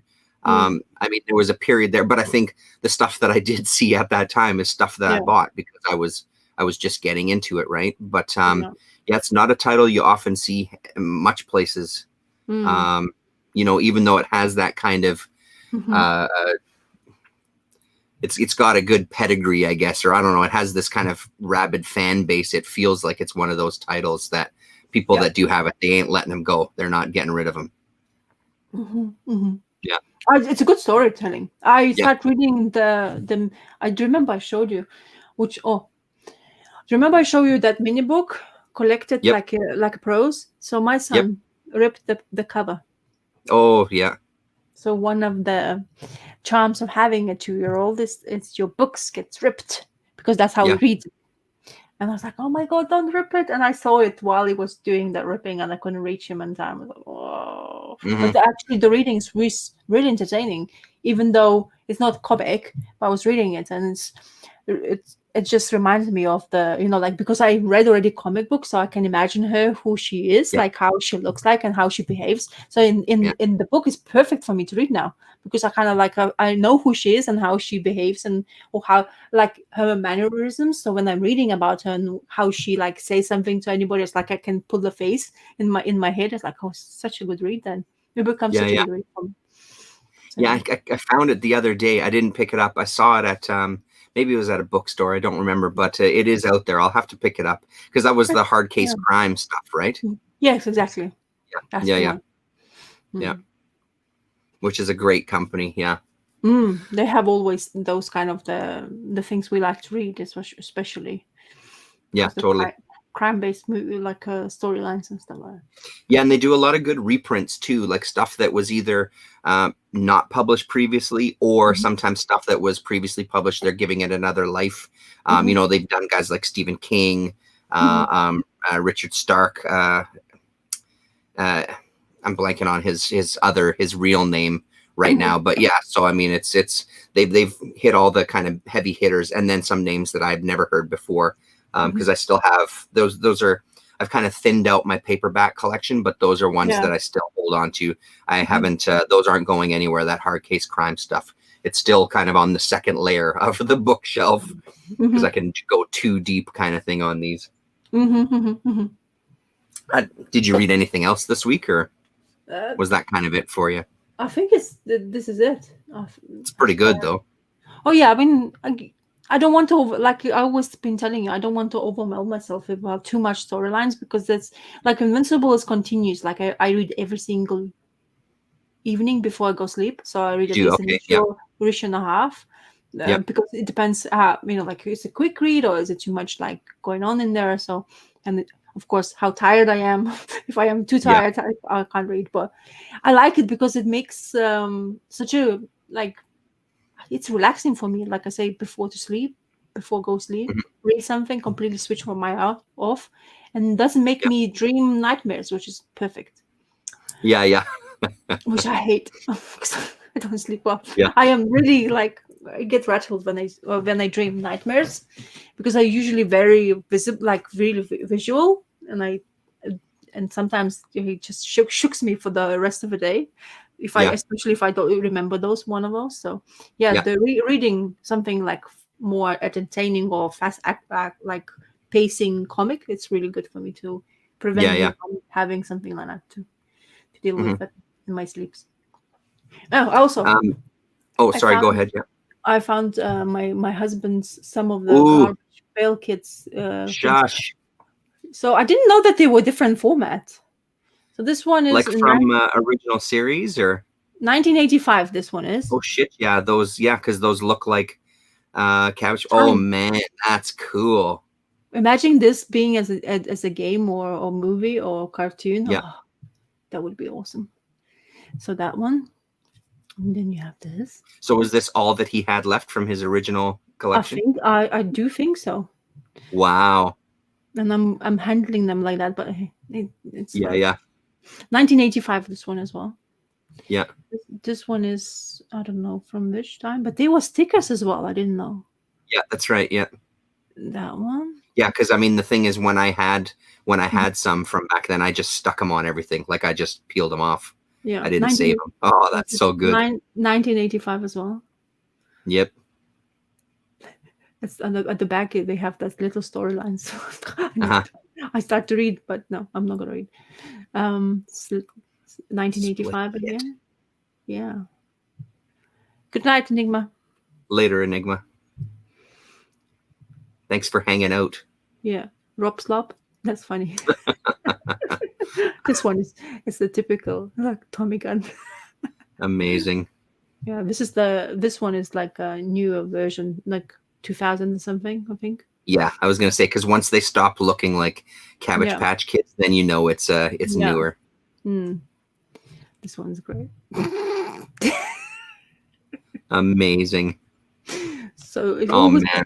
it always cracks me up Look, Trading cards, toys. Leggy Lauren. That's look at that. Ping. This one's from 2003. Yeah. Yeah. Oh, this is good. Ridiculous Nicholas. Oh wow, cool. Oh, Tex Avery's. talking about Pete Bag, do you know that it's coming out with a collected edition?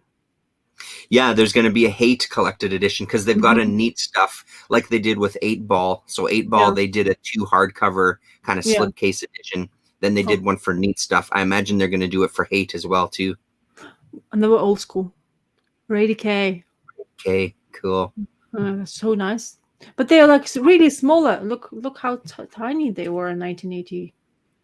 Look, comparison. Yeah. Yep. Tiny.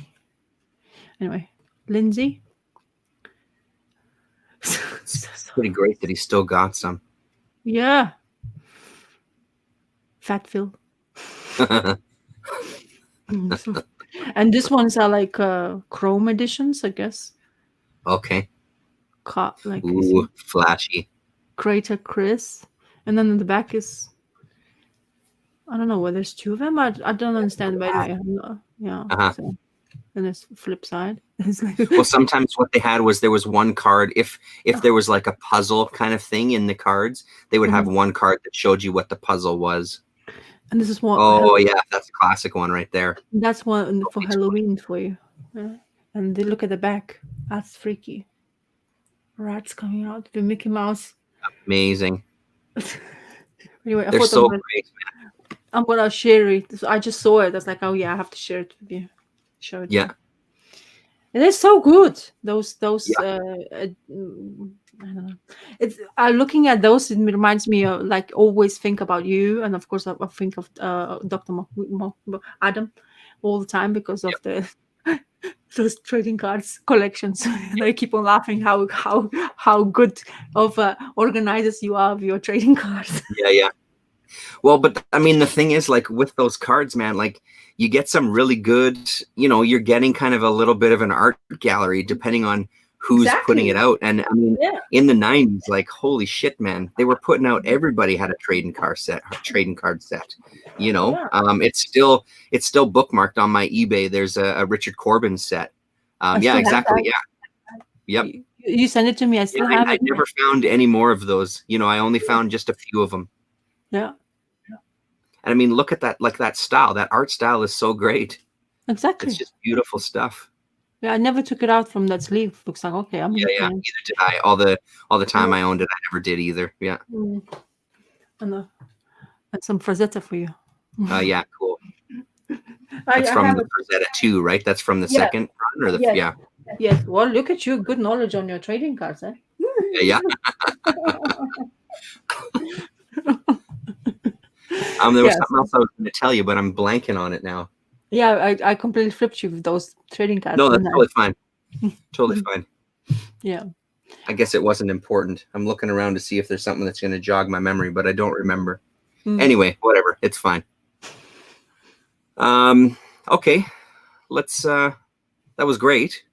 Thank you very much for hanging out. Let's do it again next week. Yeah, definitely. That's for sure. So, what is on agenda or reading wise? Oh, I wanted to ask, did you watch the Black Books? No, I didn't. I couldn't find it. So, we'll just, because I was saying I torrent everything. I couldn't find it. I'm going to keep looking, though, because I've got a couple of other sites that I can go to. I'm going to look for it to check it out. Because I do want to see that. Oh, man, it's on the tip of my tongue what I was going to talk to you about. Maybe it was about a show. I don't even remember shit. I'm sure it'll come to me, and then I'll message you on Twitter afterwards. I watched Gone Fishing. Oh, did you? excellent. And I couldn't stop laughing, and it's the most entertaining. I like fishing. For me, this show is exactly. I was so involved with this. The Bob trying to reel in things, like he was like, "What I'm doing? Don't shout at me!" Like. Yeah. That's just stupendous. It's really good, so funny. And then the way we were sitting in the train. Do you remember that train where we stayed? Did you watch that episode? And then we had the first 2 seasons. I watched both the first 2 seasons. I haven't watched the newest one yet, though. Okay, I don't know which. Anyway, this episode, I don't know which season I watched because I just Yeah. found something and I started watching it anyway. Yeah. So, when he did pills about the heart problems they both Oh, have, yeah, yeah. Yes. and it's so funny that when he's like, "This is for my like, veins," another one is for me not to eat that or something like. I just could Mhm. not cracking up, and Bob says, "Look, I have an aspirin only." I was like, "Oh my god." Yeah, He gives yeah. me like six, and he has almost the same problem in the heart. It's like I only have Yeah. aspirin in my pocket, and I just couldn't laugh. I couldn't stop laughing. Yeah. That's such a good show. Yeah, Comedy and is he seems like the brilliant. thing I love Bob Mortimer so much because he seems like just a Hmm. genuinely really really nice pleasant guy. Like he's just such a funny guy, just Hmm. naturally funny. I follow him Hmm. him on Twitter, and he's Yeah, got this whole character, this train guy who's like this yeah. businessman, and it's a fucking riot. But he just also seems like a genuinely nice guy, like a Hmm. really kind of funny uncle. Hmm. Because I've watched him on, I've watched his bits on Would I Lie to You, and Hmm. his storytelling on Would I Lie to You is Hmm. phenomenal. It just kills me, and the way that he laughs at his own jokes and all of Hmm. this kind of stuff, like what a guy. He's a personality, man. Mm. Yeah, I'm glad you watched it. That's awesome. I really want to Yeah, see the newest series. yeah. I don't know. Because I don't know what I watched because I only when I found it, just started watching me and my husband because of course my husband is a fan of Bob Mortimer Yeah, big time, and yeah. Paul Whitehouse, yeah. Oh, White House. That's He right. Yeah, he looks so frail because in yeah, comparison, like he looks yeah, like really grandpa, and he's like, yeah, I'm the healthy one in here. yeah, yeah, yeah. And then it's just like I could not stop laughing. It's just great. Yeah. And they fishing, which is for me another thing I absolutely love. If Yeah. I could do it, but I'm not doing it anymore. But that's the thing. If I could do, I was like, I said to my husband, we need to go to those because we can actually go to those places. You know, Yep. Yep. I want to go because I have not yet been visiting like Peak District. Has not never been there, which is a shame. But now, of course, I'm not going to do it because of bloody COVID. But anyway, Yeah.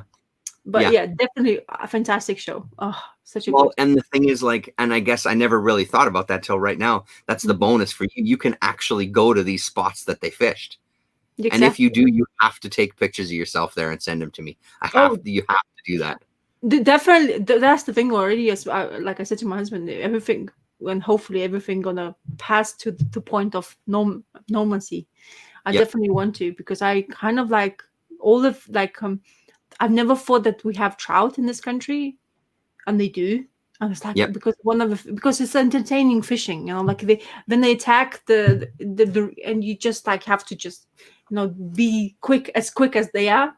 Do you know what I Yep. mean? So it's entertaining fishing, especially because I remember I think Travis at Oddfellow Thoughts he went fishing for like you actually can fish for money, Oh, okay.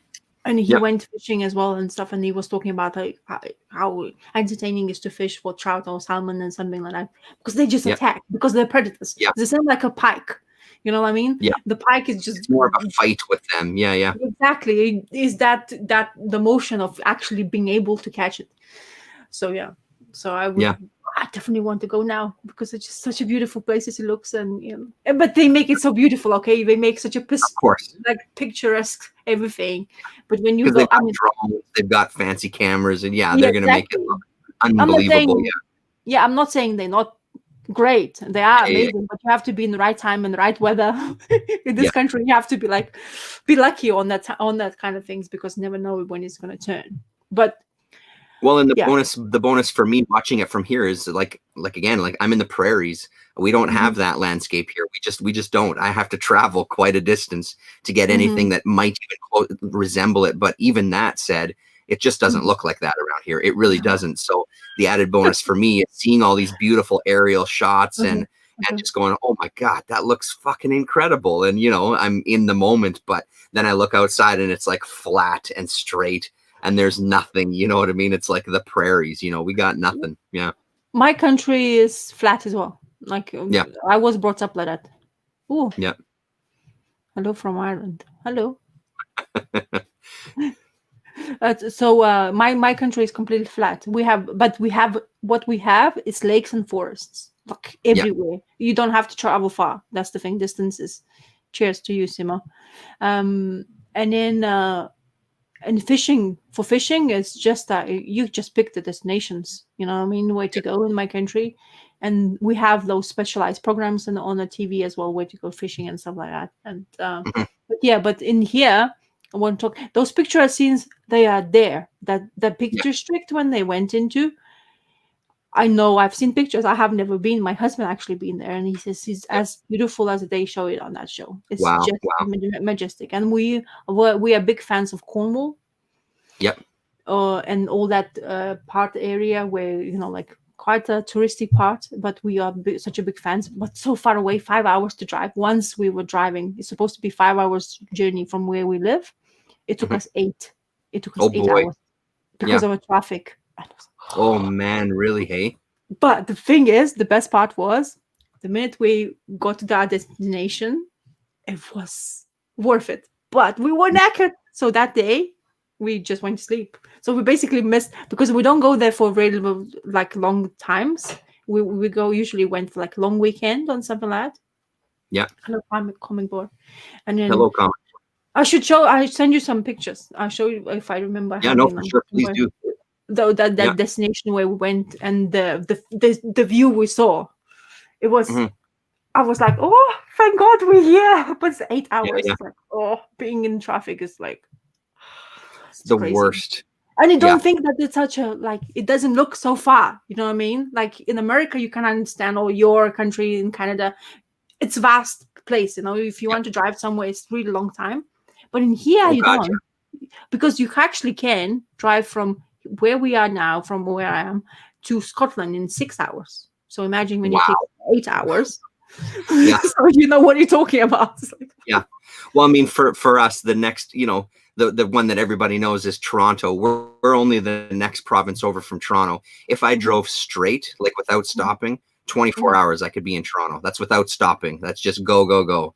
And that's how long it is. And it's one of those things. That's the thing that strikes me about England, is that exact thing. Like, you can get almost anywhere within, like, it's day trips generally. I mean, obviously I'm oversimplifying, but you know what I mean? Like, I think I just lied to you, but from us to Scotland, it's not 6 hours. It's actually to Liverpool is 6 hours. Okay, Liverpool, or something like. Oh my God, I'm really bad. No, to Scotland the Scotland by car is about definitely 20, something like 12. If you continuous driving, I think 12 hours.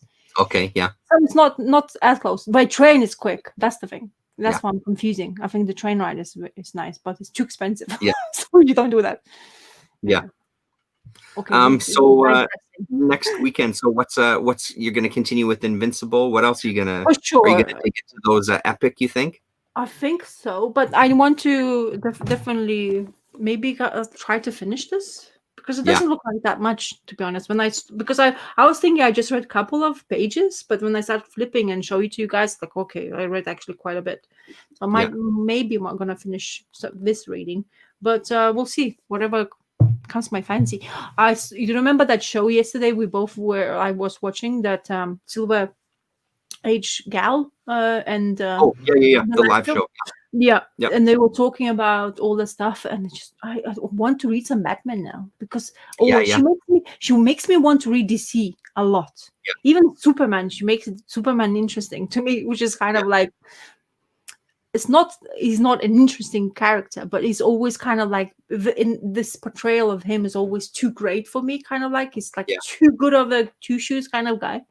But when she talks about those comic books in that era, it just makes me want to read. So maybe I'll pick some Batman, whatever I have in my collection, and maybe pick up on that. I dip into her videos every once in a while. I don't watch all the time, but excuse me, I do like the stuff that she talks about. And in that stream specifically, that Forbidden Love and the Secret Love and stuff, like those comics have been on my list for quite a while. But again, I don't see them here. I don't find them anywhere. But I love those I love the covers, and apparently the gothic kind of tales in those comics are fantastic.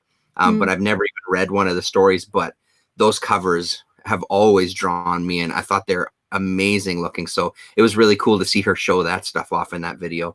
I think E.T. and Nick has showed some of them as well in his videos. I'm sure he has, yeah. Yeah, because he always Yeah, like a couple of people I think through the YouTube over the yeah. years. Yeah, with ATA and Nick, you always see the perfect comic looking Yeah, comic. Like, I exactly. mean, almost brand new. And he's like, Yeah, oh, look at this. It's like 19 really something sharp. something. Yeah, and you're like 1965, and it's like, looks like Yeah. almost like, he opens it, it's like, oh, look, it's almost like a new crack. It's like, what the hell? Dude. Anyway. Yeah, I mean, I like ETN Nick still. I still watch his videos. I don't watch nearly as much as I used to, but Mm-hmm. it's nice to dip your toes in every once in a while because he's really got his finger on the pulse of that world. You know what I mean? As far as Yeah. like the Mm-hmm. investment for him, it's he loves the stories too. I don't want to say that he doesn't, but it's Mm-hmm. definitely geared more towards like the investment side of things, Yeah. which I don't watch many videos about that kind of stuff because it doesn't generally interest me. But Mm-hmm. he's been around forever. ETA, like his series of videos on grading is a Mm-hmm. phenomenal series. Like I was talking to him back then about it, that if I lived where he lived, like if I lived in Florida, it would Yeah. definitely be, let's get some cameras, let's get some lights, Mm-hmm. let's do an actual produced, because I mean I think he explains it really well. And I think Exactly. when he walks through that grading, Mm-hmm. it made sense to me when I was watching those videos. I haven't retained much of it, nor do I care that much. But the thing is, he just has a way of presenting that stuff Mm-hmm. that Mm-hmm. I thought was fantastic. You know, he's Exactly. a good guy. He's ultimately a pretty good dude. Mm-hmm. Mm-hmm. But I That, don't watch stuff that much. I mean, there's so few comic people that I watch these days. It's just not something that's my mhm. feed is all sorts of stuff. It's still comic related stuff, but there's not as much out there, you know, for me these days. Yeah, I do tend. My feed is now quite evolved, to be honest, from what it used to Yeah, be when I started like all this YouTube stuff and doing videos. I always were like full on comic book, like watching all time videos because I'm yeah, interested in this. But now I like to kind of discover what I have in here and then appreciate what I actually collected throughout the time.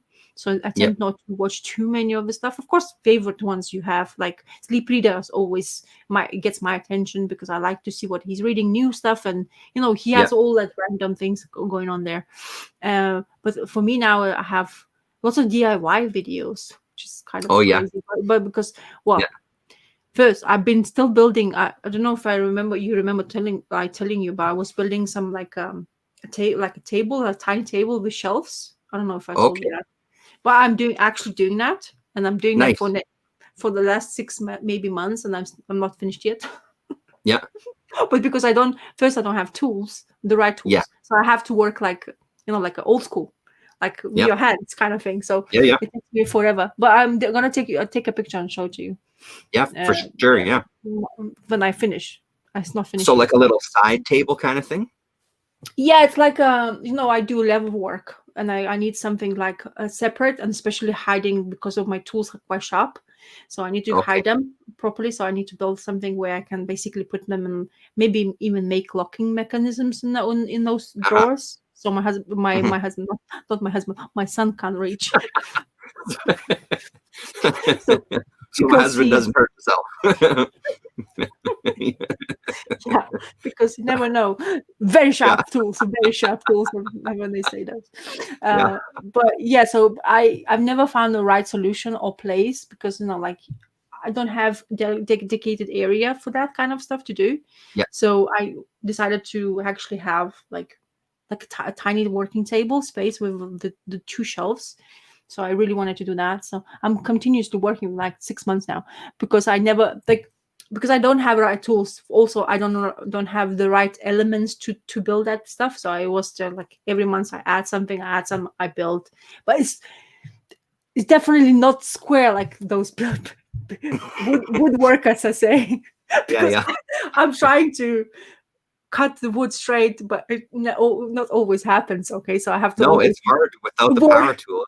Yeah, Yeah, exactly. So I always have to work towards getting that square, but the table yep, is not the best. But anyway, yeah, yeah, yeah, I'm not I'm proud of what I've achieved already because to be yeah. honest, to what tools I have and what I did, it's actually quite amazing in my own Sure. head.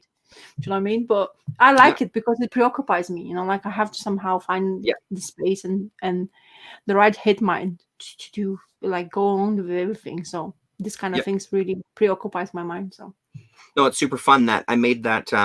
I made a little stand for my synthesizers that has like the Yeah, 2 layers on it and the side yeah. panels and all that. Like it was a fun little project. I don't have much woodworking skills. It was still fun. Is there, is it perfect? Not by a long shot. There's so But many more that's things I could have done better, but it serves its purpose and it's but, cool. I made it myself, and right? So it's kind and of it's fun. unique. It's unique. Yeah, You're not gonna yeah, get anything like that. Like I said to myself exactly. all the time. I started with one.